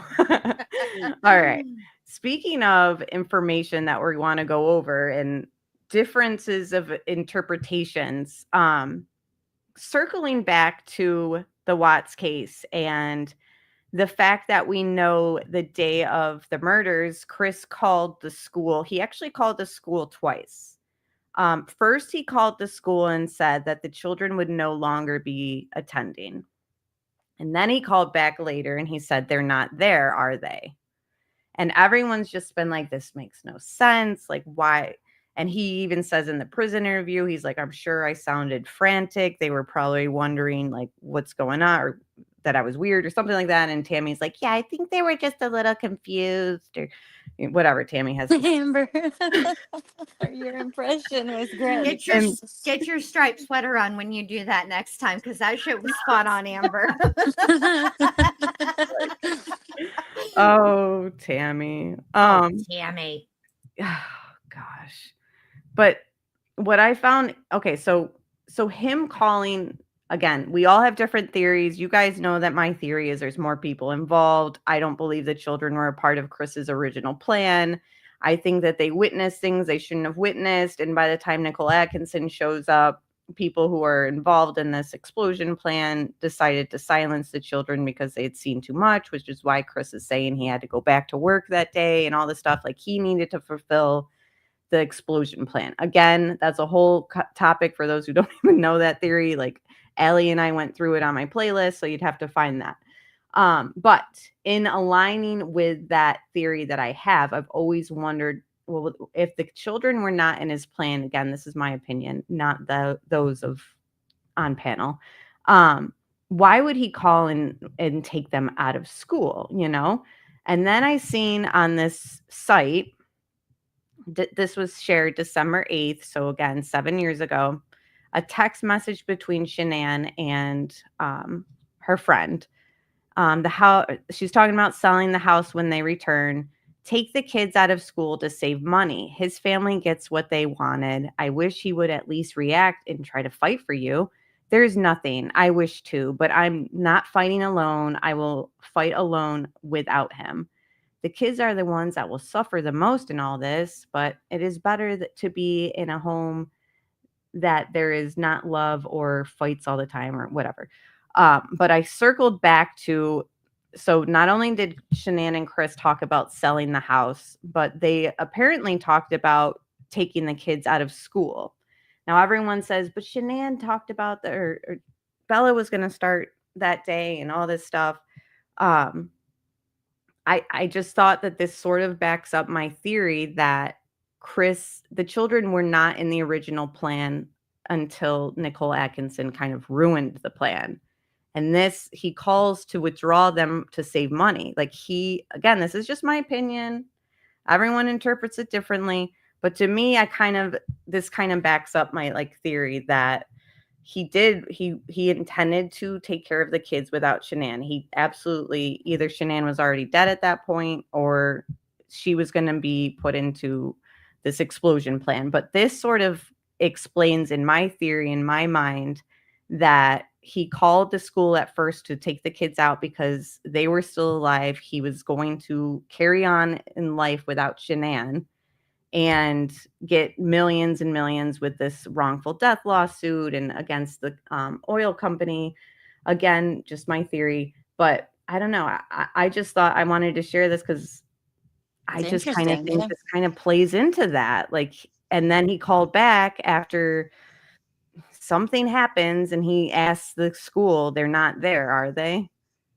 I don't know. That is so weird that he did that, that it is weird. Yeah. Okay. This is my theory about this, because this goes back to NK and the conversation that she had with detectives. Okay. When she actually sat down with the detectives, when we have video of it, not with her dad by herself, when she couldn't figure out how to work an Android because they're so complicated. That whole interrogation just irritates the crap out of me. I can remember it very vividly, and it makes me angry, where she's just playing deaf. What do you mean? I don't know. Can you help? Fuck off. Okay. So remember, she talks about not only is she his dietitian, but now she's his financial planner.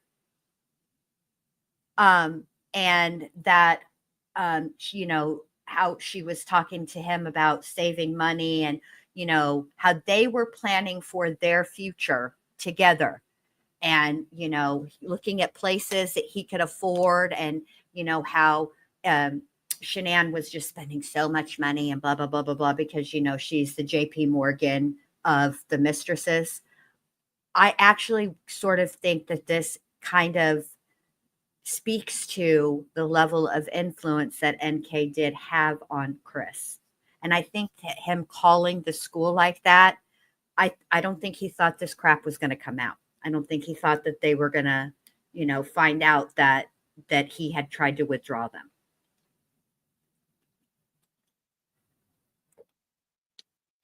That's all.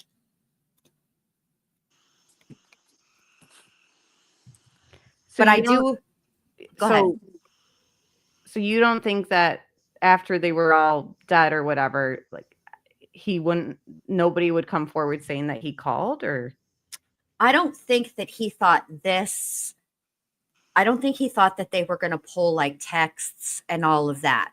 I think that maybe he thought, maybe I'll just say that, Shanann and I had talked about withdrawing the girls from school, but we didn't actually end up doing it. I don't, he's not like an intelligent guy. I think he thought he could just cover it up. I think he thought that it would be reasonable and nobody would question him and think it was weird that he called the school, is my point, because he's an idiot. Chris is not smart, you guys. You know what though? Like the people in jail with him think he's like genius level smart. Like it's crazy. People think that people that talk to Letitia on the phone think that she's smart. She is not smart. I know. I'm just saying it's interesting that you will hear, like, remember Dylan said that like he was like genius, that like I think he's very smart with like building stuff and mechanical stuff, kind of doing that kind of stuff. And so they think that he's, they did have Letitia doing lawsuit stuff for them being their lawyer. So you're right, I guess. Remember when Tammy was like, do they have like any like nicknames for you or something? He's like told her like Rain Man or whatever. Yes. Oh God. Yes. Like, here's the I don't think that Chris went through all of the if then but clauses. Like, I don't think he accounted for all the questions that would be asked, really. I think he was just, I just don't think he didn't think that they would know about him like calling to remove the girls, then why do you think he called back saying they're not there, are they? No, just because he was acting like they were lost? Correct. Like, I think he was thinking, well, maybe did Shanann he sort of had this way about him where like Shanann did stuff, and I'm not saying that she actually did this, but this is how he sort of portrayed their relationship. Shanann did what she wanted. And maybe, even though they were withdrawn from the school, they weren't like, it wasn't so far gone that Shanann couldn't drop them for the day. Maybe they weren't full time, but maybe for the day. I don't think he thought about all of the things. I think he just thought that calling them made it look like he was actually concerned, that he even went so far as to call, every place he could actually think of, like he was trying to help this look for them, even though he knew all along where they were. Does that make sense? I don't think I'm explaining it well. Yeah. Look, this person's other comment, this could be, they say, maybe it took him a second to realize, I can't find it now, but it took him a second to realize, hey, this looks suspicious, pulling them out for the year. So I'm going to call back to try to cover up that. You know what I mean? Right. Exactly. Yeah. Yeah. I definitely can see it that way. And that's the thing too, is I think what's going to happen is when I go through the Idaho 4 files, and when other people are like, I'm already seeing it. Like, they're interpreting certain things that I'm like, well, I don't see it that way. Yeah. Like, we're all looking at the exact same text message, right? Yes. The words are exactly the same. We're reading the exact same words, but we all sort of have a little bit of a different I have the hiccups. A little different interpretation of what Shanann is trying to convey in this text message, and why you know what I'm saying? Like, you can tell from the text messages between Shanann and her friends that there's definitely there was definitely a huge rift in their relationship. And there is part of me, and I can't even believe I'm saying this, because don't get me wrong, NK is an issue. Okay. However, I don't think that NK is the one that created that rift. I think the rift existed before she came into the picture. I think that the reason that NK was even involved in the picture in the first damn ass place is because there was a rift. Right. I mean, your husband's not going to stray if things are healthy between you two. Right. Right. I And mean, I don't he's a even weak necessarily man, but yeah. Yeah. And I don't even necessarily think it's Shanann's fault entirely. Sorry, Allie, go ahead, babe. No, you go ahead, and thank you for even being thoughtful of. I might have a delay, but no, go ahead. That's okay. I know, but you've been struggling to talk this whole time because you've been running around and doing laundry and everything. And I've talked a lot, and I will really want to hear what you have to say. I'll remember. I just think the rift, I think you're right. There was definitely a rift before. I think it just changed a little bit with NK in the picture. You know what I mean? Like it went from, because he changed, like I feel like he got a different, like, life breathed into him with her. Yeah, I think it accelerated. And I've said this before in past streams, and surprisingly, I haven't gotten hate for it. I think that Chris and Shanann probably would have ended up getting divorced if NK never showed up. I don't know exactly why, but I think because besides cheating, the next thing is money problems. And we know that also was there. Yeah. Let's face it. And it's not victim shaming, speaking the truth in cases. Right. It's what nothing. We know. Yeah. Nothing that Shanann did. I don't give a rat's fat kneecap what she did. Nothing she did made her deserve what happened to her. Okay. I mean, look how he treated her. He put her face down, ass up, no pants on, in a shallow grave. He's a piece of shit. She didn't deserve that. I don't care what she did. I don't care if she yelled at him all day, every day. Yep. She didn't deserve that. Totally agree. And Sorry, honestly, it kind of aligns with things that her family even said, that they were going to get separated, that there was talks of it while they were all in North Carolina. So Frank didn't know about it. And he says in his FBI interview, he's like, I wasn't aware of that until all this, but I was filled in by Sandy and her friends that, yeah, they had talked about separating. So not sure, again, it probably money motive, life insurance, whatever. Yeah. Why it ended up the way it did.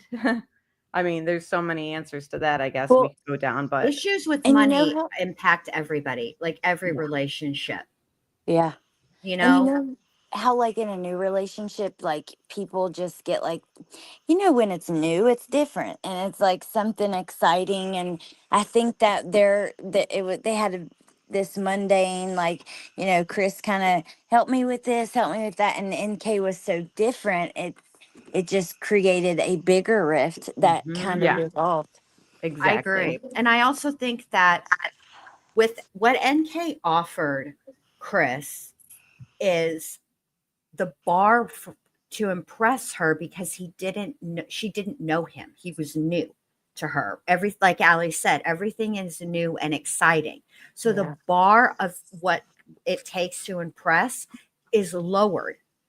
Shanann had, and rightly so, expectations of Chris because he's a father and a husband. It's very different than being a boyfriend.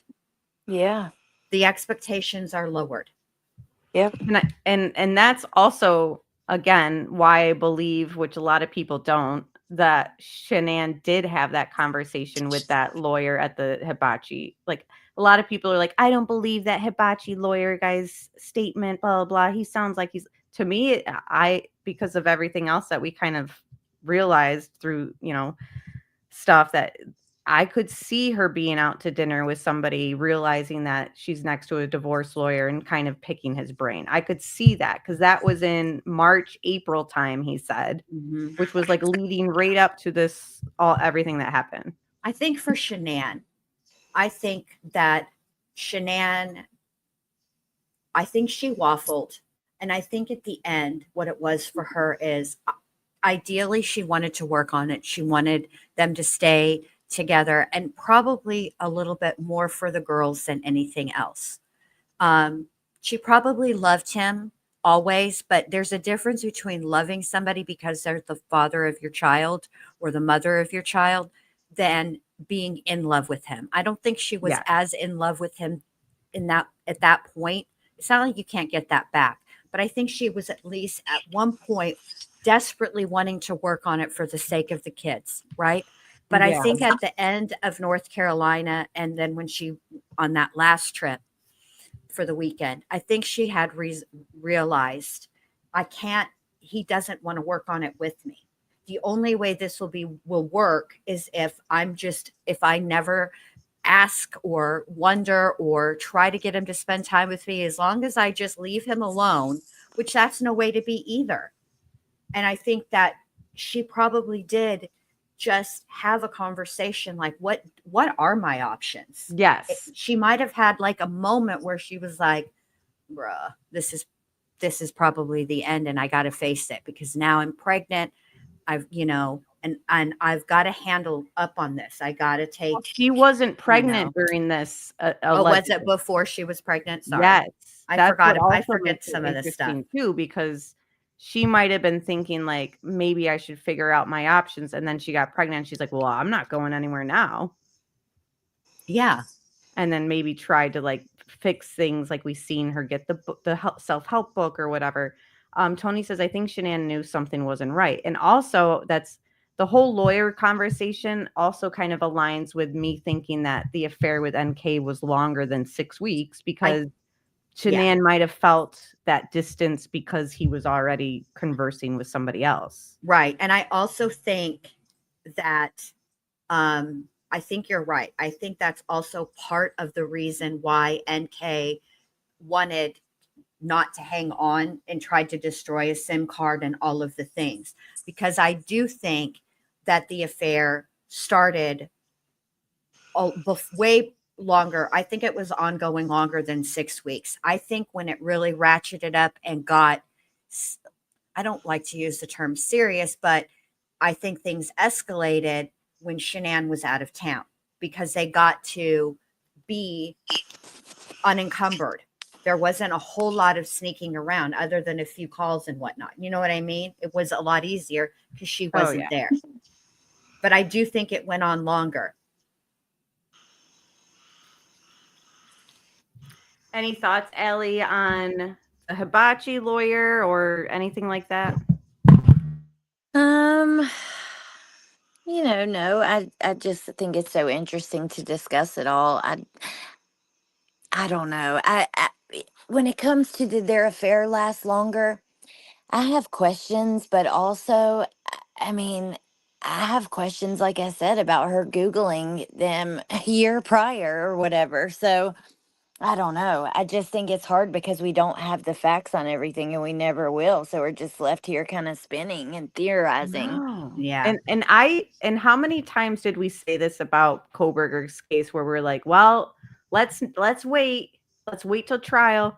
And now I know. It's so, I'm sorry. I know it's not about us, but I know. kind of feel kind of better knowing that some of the 50% of the families were not satisfied with the plea deal. And actually 50% of the Watts families weren't satisfied with the plea deal either. Yeah. So. No, you know what, Amber, I'm the same. Like, even though at the end of the day, the most important is the family and their wishes. And I'm totally for that. And I know that my thoughts or feelings or whatever, it doesn't matter at all. But also, like, deep down, I really would have loved to see a trial. I would love to see, like I said, the crime scene reconstruction. I would love to see the little model. I would have wanted to see them discuss, like, the movements of everyone in the house. Because now you have investigators theorizing that Xana ran up and then saw him and ran back down. And, they do say they said that they think he just methodically walked down. If you actually look, it was very bright in that house because of all the Christmas lights and the good vibes and stuff. So I don't think he would have had a hard time finding his way around, but I would have loved to see that stuff. Like, I know. We have so much to talk about with Idaho 4. I can already tell, like us three. Oh, yeah. Yeah. Oh yeah. Well, and I want you to be I remember, I know we've talked about this like in our little chat, Amber, but there is part of me that wants to really do this deep dive into Bundy and Danny Rowling, because I I really do think my theory with Brian Koberger is that the person that he wants to, he will talk, but the only person I think he wants to talk to Catherine, is that her Ramsled? Is that her name, Catherine? That doesn't Yes. sound right. It is Catherine Ramsled. I think they call her Kathy a lot. I think that that's who he wants to talk to. What Koberger, to me, who he reminds me of is a fictional character, but kind of reminds me of the movie Copycat with him, and also because she was a profiler and talked in great deal about serial killers. I think he wants to be studied by her. Mm-hmm. And I think what he's really interested in, and then I'll be quiet. I think what he's really interested in is I think he's wanting to see if he can get one over on her. That's what I think. Can he? I wonder if he already feels like he already has. Right. I'm sure he does. All I was gonna say is no, and she wants to talk to him too. Remember, she did this interview after the sentencing, and she was like, "I have not spoken because I was going to be a witness, but she would love to study him, and she's like, I would think that people wouldn't be able to get one over on us because of what I do, but actually, obviously he did. I think he wants to put it in her face that he did. Well, she wants to talk to him, so maybe it'll happen. But I think Marco brings up a good point too, just about when we're talking about families like approving of the plea deals, endings, and all that. Shanann's family was for it, but then Marco brings up, remember when they were like on Dr. Phil after we found out, like after the prison interview, they pretty much were like they regretted their decision. I didn't know And that. that's District Attorney Rourke's fault. Yeah, for not telling him. Yeah, and for not. I mean, this thing was informed. shut and closed in 3 months, and like they find out that kids were alive. Like he told them all that Chris carried at sentencing that Chris carried them out like trash. Yeah. Yep. And that was being repeated by Frankie. The poor family thinking that they were told the truth. Yeah, and then come to find out everything that he says in the prison interview, which I don't believe that's the truth either, 100%, that they regretted and that it was more horrific than they thought. And so I'm sorry, but I guess in Idaho 4 and in Watts, like in my opinion, the prosecutors just didn't do ethical work, in my opinion. So I want to hear DA Rourke. I want to hear exactly what he says, because I'll go back. You don't have to do it or anything, because my mind remembers him saying just, and I don't want to say just as if it's diminishing what he said, but the actual words that I recall him using were that he carried the girls out like trash.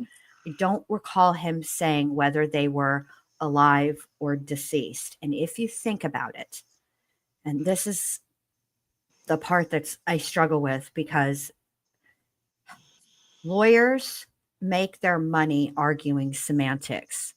And if he did not specifically denote whether they were alive or dead, he's not really lying, because he did absolutely intend I hate to interrupt to discard them. However, he mentions to the media and reporters were tweeting before the plea deal that he said, in the first week, he said he killed them all in the house. Everyone died at home. I see. And that's what that shadow, right? Or then the shadow. I feel like they go to the prison interview. Okay, see, because listen, I'm not making excuses. I think that when it comes to victims, family members, I think that they're owed dignity and respect. And I think that before the public finds out, I think that I think that prosecutors owe it to the victims' family members, if they want to know, to sit and down and speak to them. But I think that Rourke, it's not a good trait. He does it a little in a kind of a smarmy way, but all lawyers argue semantics. That's what the law is. The laws are written, right? Just like the text was written, but it's the arguments on both sides about their interpretation of that law. And then the judge is the referee and decides which side has interpreted it correctly. Because Yeah, but well, no, they shouldn't do that with the family. Like, you're right, that is marmy. But I wonder if he even knew, Well, because it was he so comes out fast. and he says, like, upon I don't know the exact interview, but after it came out that, like, they left, the children left alive, like, Rourke made a public statement pretty much, like, taking back his initial, like, comments. By then the plea deal's signed. So It's kind of like, did he not know then? Like, maybe? I think they knew. Okay. That's just my opinion. Obviously, I don't know what's in Rourke's head, but Right. I just wonder if, because it happened so fast, like maybe he wasn't intentionally being misleading. He just thought that and then realized, whoa, I was well, wrong. the problem is Yeah. too is he was telling the media that Chris admitted to killing them all, but he hadn't. He said Shanann killed them. That's true. That So is true. there was much like the Koberger case. There were things that were being fed from sources, and in fact, both cases had a source leak investigation. Watts had a leak investigation before the plea deal, and so did Yeah. Idaho 4. So there's just Oh, it's a by the whole way, thing. Amber, okay, so first I want to say though, Jen, I don't think it's like you trying to make excuses. You just try to be fair to everyone and open minded. But about the leak, Amber, did you know that? Okay, so I can send this to you too if you hadn't seen it. An officer did an interview regarding Dateline and all the leaks that came out. And he Oh, I was, didn't see.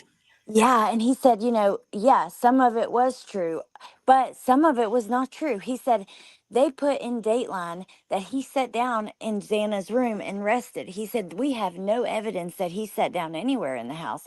And another thing that pissed the officer off was in Dateline, they said Ethan had carvings in his legs. And he said, that's not true. He was cut, he was slashed on the back of the leg, but he basically thought it was to incapacitate him or keep him from chasing after him, that it wasn't carvings, and the way that that word was used was super misleading. Yeah. So And yeah, that's just, and honestly, in the Watts Netflix documentary, they do editing in the interrogation in that as well. That's, in my opinion, misleading. Yeah, But you got to be really careful I want to say this is important. Amber, that's an excellent point. You have to be very careful watching documentaries, okay?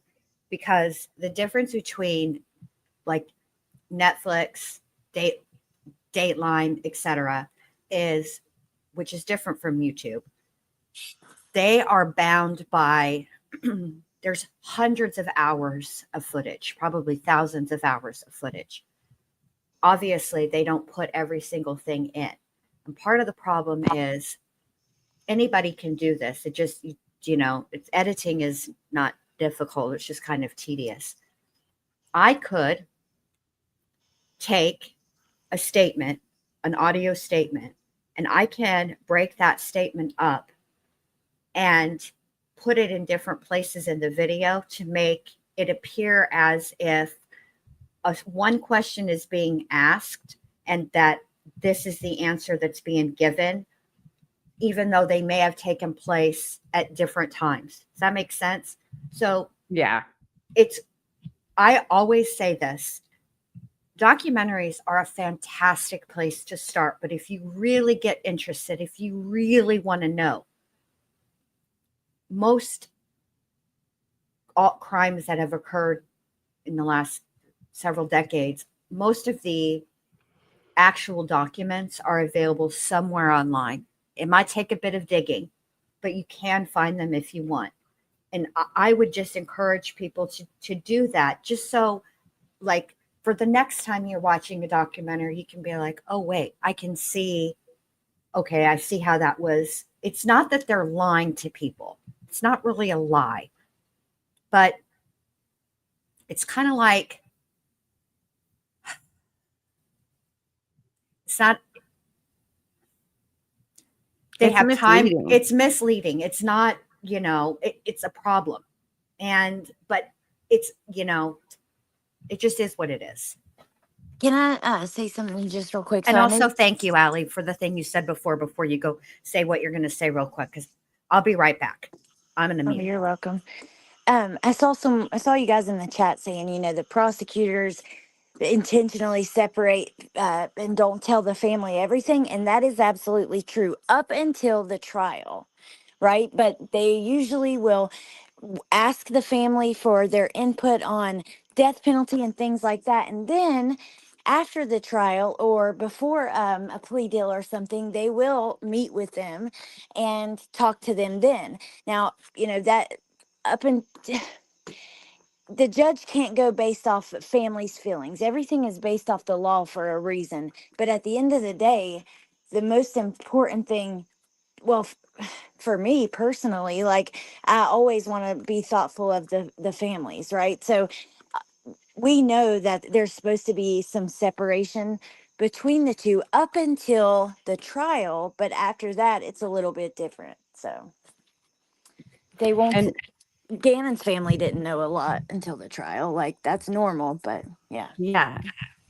And these plea deals, though, like, I'm sorry, but both cases, Watts and Idaho 4, like, there were families that were like, whoa, like, what are we doing? Like, let's slow this down. Like, why are we going this route? It's just, I don't know. It sucks bad. It really does. And while I was also out, I made this little short, and I think that this is a good kind of thing to kind of end on in a way. I believe a lot of the press conference in the Watts case from District Attorney Rourke, his responses are very rehearsed and like memorized. Like, even watching this on mute, you can kind of see him look up at the ceiling, like almost like he's trying to remember like the script. Do you know what I mean? Yeah.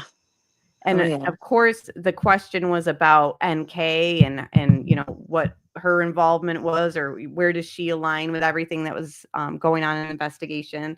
And he like looks up at the ceiling and he sways back. He sways back and forth, and it's just his answer. Again, this is 2018. We are now 7 years later. Everyone in this chat, no matter the age that you are, you all know that anything you delete on your phone can be found out. Yeah. And yes, I agree with what Jen just said. The plea doesn't offer the same type of closure as a trial, but truthfully, most cases are resolved that way. Yeah. And like Vinnie Politan said, like, without plea deals, like, our justice system would be even more backed up and chaotic than it already is. It's like, I get it, but in Watts and in Idaho 4, the media seems to be the only one, mainstream media, it seems to be the only ones that kind of benefit from like clickbaits. And how many false information was put out in Koberger and Watts case? It's unbelievable. So much. It's crazy. You can't fight it. It's so much. Okay, so studies show that 90 to 95% of all criminal cases, including murder, are resolved through plea deals. Interesting. That is wild. Mm-hmm. I made this meme the other day for my, I don't know if you can see it, for my True Crime Facebook group. It shows it. I made it out of like the Oprah meme where it's like, you get a car. Yeah. It's Gypsy and Gypsy Rose, Chris Watts, Brian Koberger, Stephen Stearns, and it says, you get a plea deal and you get a plea deal. You get a plea. Everybody gets a plea deal. It's like, that's another case. The heck? I firmly believe that Gypsy Rose should have been made to testify, and they could have. They could have made her stand up and say everything that happened, but they didn't. And so by doing it in that way. When she then testified at Nick Godejohn's trial, again, and this is another sticky situation because she didn't testify for the prosecutor. She actually was called by the defense. She was Nicholas Godejohn's first witness that was called. I never knew that. Yes, she was not called by the prosecutor. So the defense, when they were questioning her, there were multiple lies. The first being when she was asked if Nicholas Godejohn was the first person she told that she could walk. And she said yes. That's a lie, because there's the whole runaway story. And the whole runaway story, all of those people knew that she could walk. She walked to the house, for the love of, she walked to a neighbor, got a ride to the house. They knew she could walk. So it's not, Nick wasn't the first person that she told. But what was the defense going to do? They were caught between a rock and a hard place. They can't, it's their witness, and she wasn't deemed a hostile witness. So, they couldn't call her out for her lie, but she lied a lot in that testimony. Easy to debunk lies. Like, you don't even have to go that deep into the questions, and you can just compare the questions at trial and the question and her story in her interrogation video. And by the way, Amber and I used to have very diametrically opposing views on Gypsy Rose. And now I am pleased to say, I believe Miss Amber has Isn't come it wild? Yes. And I've actually, in some ways, softened like 1% towards Gypsy. Just 1%. That's it. Whoa. Yeah. And that's why, it's like you going through these cases, like you never know how, like right now you guys are so adamant that Brian Kober was alone. Yeah. I could change. Yeah. I think maybe what if it changes, That's I'm why I want you always to show open me. it. Me too. Yeah. I'm always open to it. The only thing that keeps me, this kind of like with Stephen Stearns, the only thing that keeps me from being resistant to other people being involved is why are they not telling? Now, for both parties and Watts too, okay? If Watts admitted that NK was involved, if Stephen Stearns admitted that Jennifer Soto was involved, if Brian Koberger admitted that somebody else was involved, it changes nothing for them. Okay, they're still part of it because we have the law of principles here in the United States. I think all states have it, where you know what that means. But anyway, it changes nothing for them. But let me just say this. If I were to commit a crime, okay,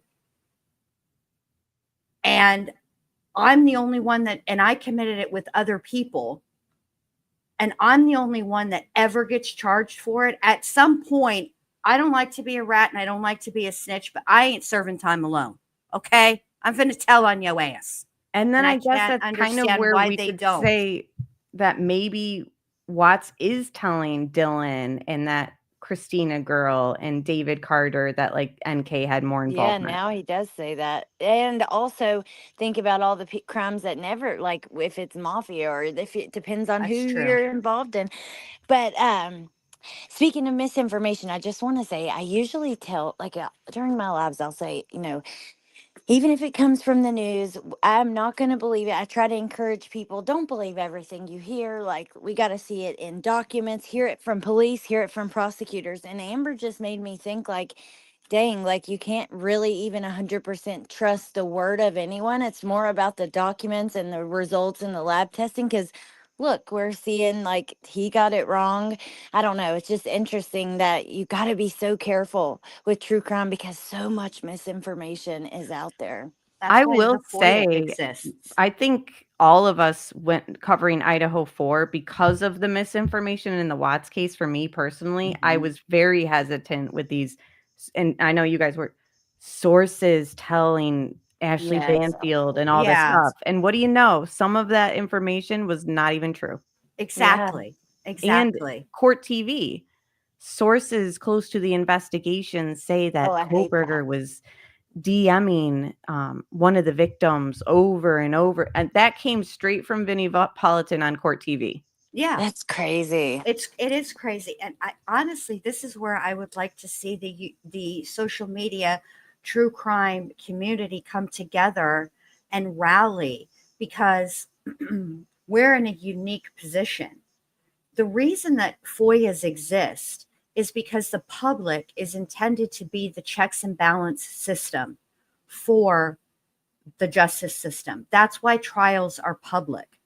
It's changed with technology where it can be streamed, but the reason why it's in our Constitution that trials are public is because it's intended for the public to go and sit through them and make sure that that everything is going how it's supposed to go, right? That's why FOIA exists. But also, not only is it great that FOIAs exist because of that, but also doesn't that kind of go along with what that New Jersey prosecutor was saying in that article, that like a plea deal, okay, but you're going to need to do this and this, explain A to Z and all this stuff. Like, yes, I do agree that we need to do some changes, make changes in that regard to our justice system, because of the element, because the public deserves a level of transparency because that's we're the ones that are paying the salaries of the prosecutors. We are the ones, mainstream media has the influence that they have in all these cases. I mean, Ashley Banfield, Long Crime, Court TV, they get so many views that they have this influence on these cases more so than we do. Like, we try our best, but like we can't reverse false information from networks like that. Exactly. You know what I mean? And they're still more trusted. They're more trusted than we are. Because those same channels that you just named will even say negative things about, the online presence, the online sleuths, the bloggers, the TikTokers, the YouTubers. They get it wrong. Yes. Let me just say this. The cyber sleuths. They're not wrong. Armchair detectives do get it wrong. Okay. But some of us work really hard to try to get it right. And I'll give you a perfect example. For the last 30 plus years, the narrative respective to the West Memphis story, and this has nothing to do with guilt or innocence, I'm not talking about that, just the narrative, is that Damien, Jason, and Jesse were singled out immediately. Every mainstream media repeats that. That's not true. Okay? There were actually 2 separate investigations going on simultaneously. And so that it's not a lie, because yes, Damien, they went to an officer who was actually a drug task enforcement officer, did go to his house the day after the bodies were found, which was May 7th. Yes, there were people that were coming in and talking about mainly Damien, not Jason and not Jesse. The only way that Jason was really mentioned was that he was friends with Damien. But my point is that it's not an outright lie. They did speak to him initially. He was a suspect initially. But oh my goodness. Hey Tori, good to see you, babe. Miss you. But that's not the whole truth, is what I'm saying. It's like, kind of like the situation with Gypsy. That narrative of, she was locked in her room. Y'all, she was running the streets of Missouri. At the end, Dee Dee might have had a good tight rein on her in the beginning. But after she turned 18, Gypsy knew, and Dee Dee's health started to fail. Gypsy was running that household. So that narrative, and that there's proof of that. So there's no, I just feel like there should be we should demand more. Okay, well, obviously mainstream media isn't going to do it. So, okay, then how about the social media people? Let's pick up the torch. That was my whole point of this long ass spiel is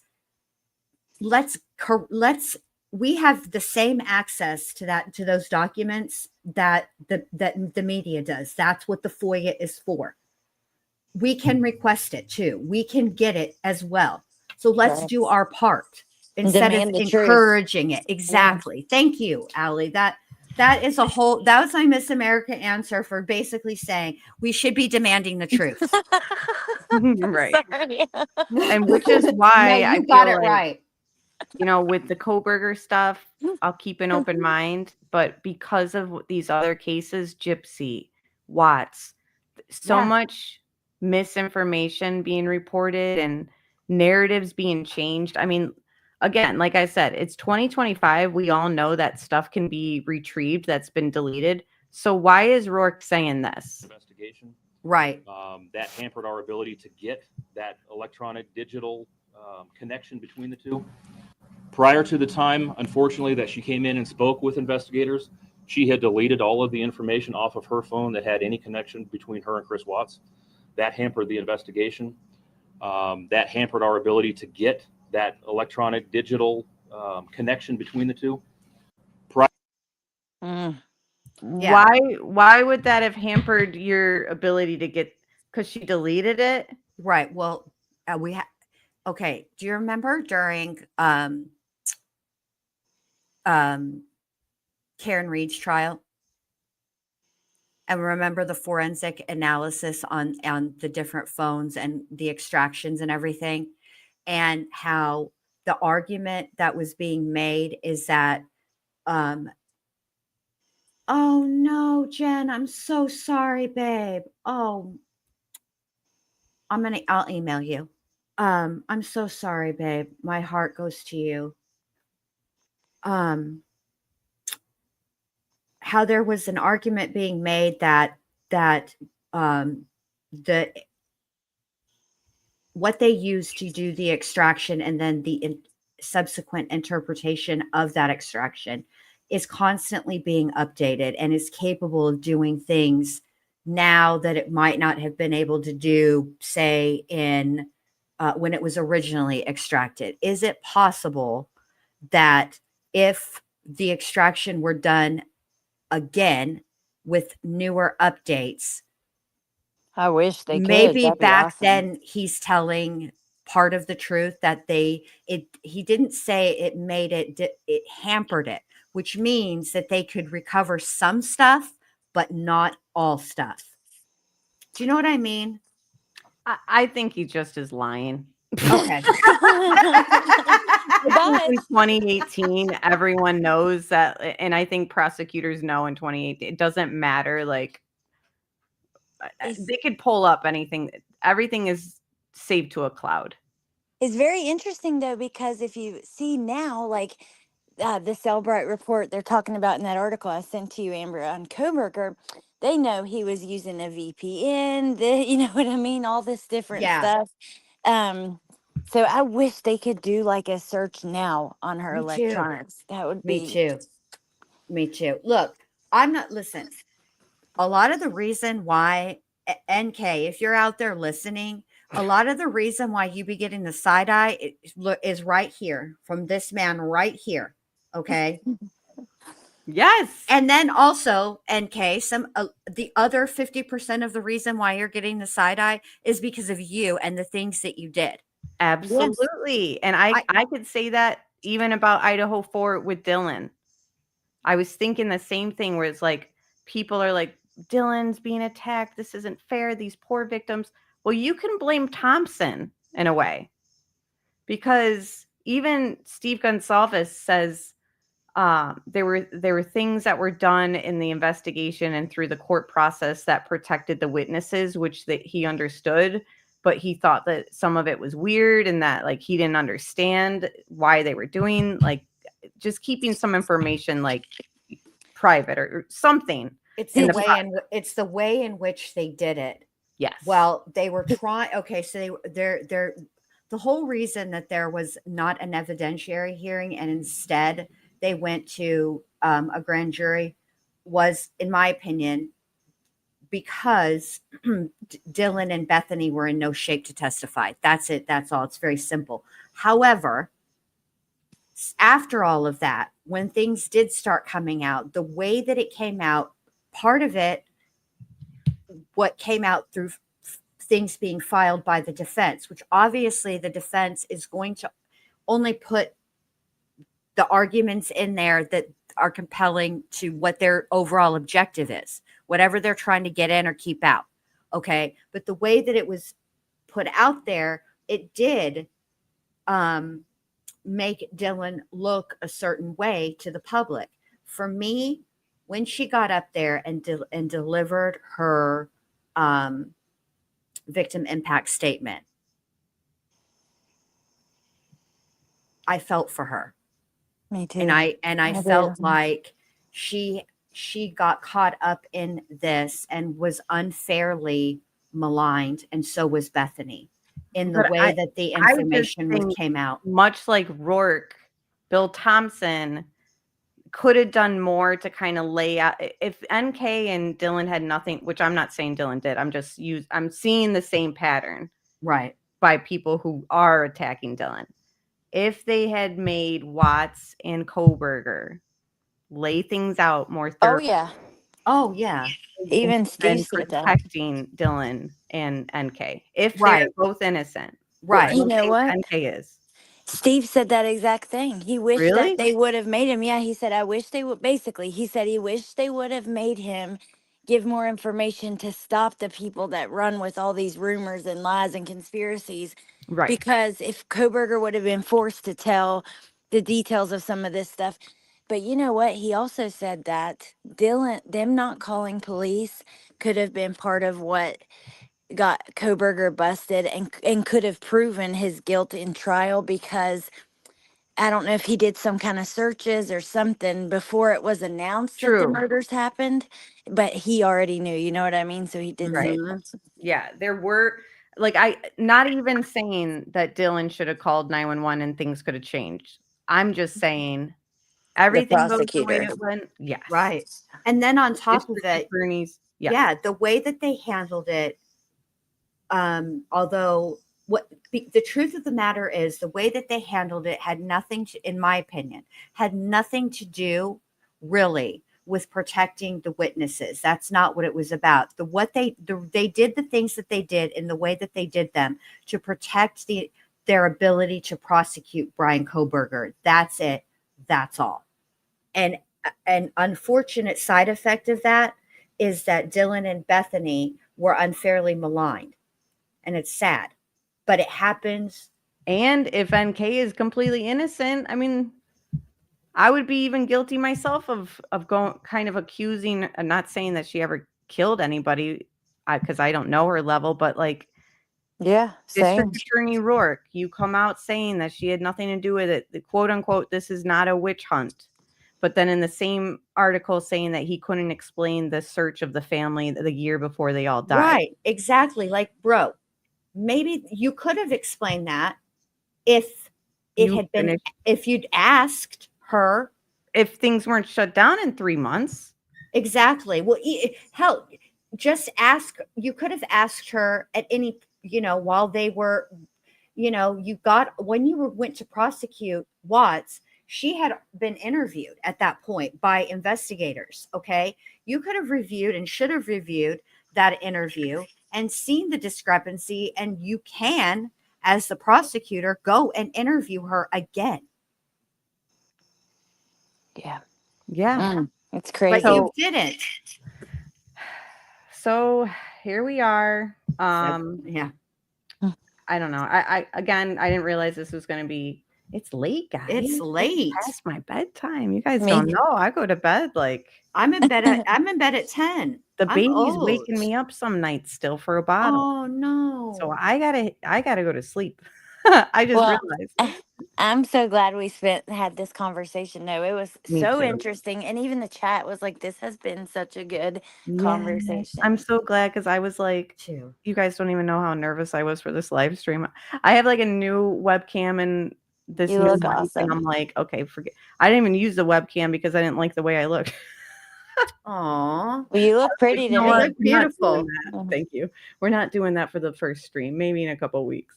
Hey, But you're back now. yeah, so I Yeah. really appreciate you guys coming up, and we could go on and on. Like I just Yeah, know, we like could. on We could be here Coburger another and 3 Watts hours. and Gypsy. Jeez, like Yeah. Ugh. and you get a plea deal, and you get a plea deal. It's just I don't know. I guess we got to expect it every case now. Well, Like you should be prepared for it, and because it can and does happen. Look at Aiden Fucci. He was really one of the first to take and he pled the day of jury selection. yeah. So many times we'll say we should wait to try. How many, Jen? I say it all the time. Yeah, let's wait till trial. Let's not. Well, now it's like, well, this could end in a plea deal, and we could be going over these cases for years. Yeah, now we'll just have to wait for the FOIA. That's going to be my new thing. Yeah. We're either going to have to wait for the trial or we're going to have to wait for the FOIA. That's it. That's all. Yep. And thank you, Jody and Pointer Lover, and everyone else who's been here tonight. Johnny, everyone who. It was so nice to see like the screen names like Yeah. that I haven't seen in Yeah. forever, and I'm like, wow, Right. it's been a while, but we're slowly coming back. So we'll do Watts, we'll do Idaho 4. Honestly, I might even go through Karen Reed because hello, who Do killed it. John? Right, Everyone's just exactly. moved on. She was acquitted, and that's another thing that will happen with this. There won't be a justice because in the state's mind, they brought the person who committed the crime to trial, and she was acquitted, and they'll not do any more investigation. I mean, it's not. I mean, anything is possible, but probable not so much. Also, Donna, Lover, thank you guys. Everyone who donated, I just wanted to say before I forget, thank you so much. Pointer Lover said check your PayPal, so thank you. I'm just honestly happy you guys were here. Hit that thumbs up. I don't know when I can. Maybe next Sunday I'll go live again. I don't know. I'll keep you guys updated on the community page. Oh, good. Yeah, I need to watch Turtle Boy. He's going to court this week too to see if things progress like in his case, because like hello, witness intimidation, it's to me that's interesting because it's related to the Karen Reed stuff. Like I know it's not like a true crime case, but his case has been interesting to me just because he is being facing 100 and something years for his involvement in the Karen Reed case, and he basically just told the truth. Right. That's how I see it. Right. He felt some of his tactics weren't I wouldn't have done them, but I can and do identify with his passion because he truly, with all of his fiber and with all of every fiber of his being, truly believed this is an actual innocence case. Those cases haunt lawyers. Okay. I can identify that. I can identify with that level of passion. Yeah. So, Right. So what do you guys got coming up on your channels? I know we have to do Idaho 4 conversations. Yeah. I know you're going to cover the the Adelson trial. I don't know I'll admit it. I don't know anything about it. So I'm very thrilled to kind of follow your coverage. I need to do a catch up, and it's probably going to take several nights just because it's a complex case. There's multiple layers. So, but I'll get you caught up to where you guys can sit and watch the trial if you want to with me, and understand what's going on and why it's happening in the way that it's happening. I have to say, just on a personal note, I cannot imagine Donna Adelson taking a plea deal. I did, however, hear that that Donna Adelson potentially intends to testify. That is going to be an absolute dumpster fire, particularly if you guys remember back to the hearing where she testified. That's it. That's all. Plus, I got the West Memphis 3 and we got Letitia calls. Allie, what's going on for you? Well, besides that stuff, which some of it I'm not covering, but some of that I am. But also, I want to just get back to doing it more. I haven't taken a long break like you, but I can't imagine how that feels because I just haven't been on as much lately. But I want to make a point to get back to it. But I want to talk about CPS or DCFS because almost every case I've covered with children involved, missing and murdered, there has been a failure along the way, and I'm getting really sick of it. Not long ago, a little boy passed away in CPS custody in a hot car death, and I just cannot.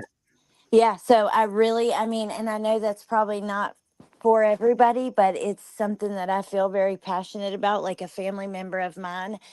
Last week they had 2 foster kids and they were half sisters. Their parents were illegal immigrants and the dad had been deported and the mom is working on her citizenship, but they have different moms. The other mom is not here, but the one that's working on her citizenship, CPS, the case was too expensive for them for whatever reason. They dropped it in the middle of the week. The little girl got to be picked up from daycare by her mom with no check of the house, no drug test, no nothing. God.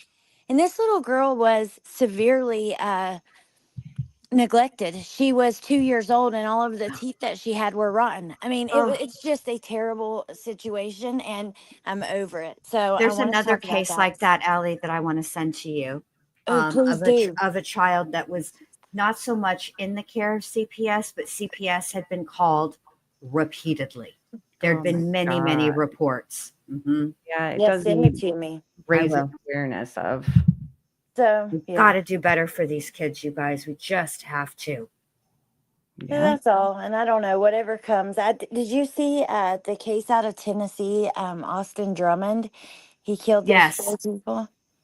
It's very interesting. It's You guys very should look at interesting. it. Yeah. I covered that the other day, just an intro, but he killed his girlfriend's sister, who was only 38. She was a grandma. He killed her daughter, daughter's boyfriend, and her son, the girlfriend's sister's daughter, boyfriend, and son. But he took the baby 40 minutes away and dropped it off in a random yard. Don't know why. I heard about that. Yeah, so just stuff, maybe some new stuff like that, and looking a little closer at some of those cases. But that's it so far. Alright. Well, sounds good. Again, I will be in both your guys' chats as much as I can and modding, of course, for you guys. And thank you, everybody. I just want to say thanks to Chad again and for you guys for being on. I can't believe it's been over 3 hours. Thank you for having It goes me. so much quick. I'm fun. sorry. I don't feel like we were sitting here for 3 hours. No, No, we me had. I neither. thought it was a great conversation with both of you guys. Thank you so much for having me, Amber. And Yes. the next time you're live, the next time I'll share out if you're live, I'll share out. Yes, Jennifer, that's what I'm talking about. I'll share your live. I will be in the chat. Yes, this was great. I had so much fun. I love talking true crime. All right, too. let's do it again, guys. Bye. Thank you, Amber. Bye. Bye, everybody. Bye, everybody. Bye, ladies. I'll text you guys later. Okay, Okay. bye. Bye.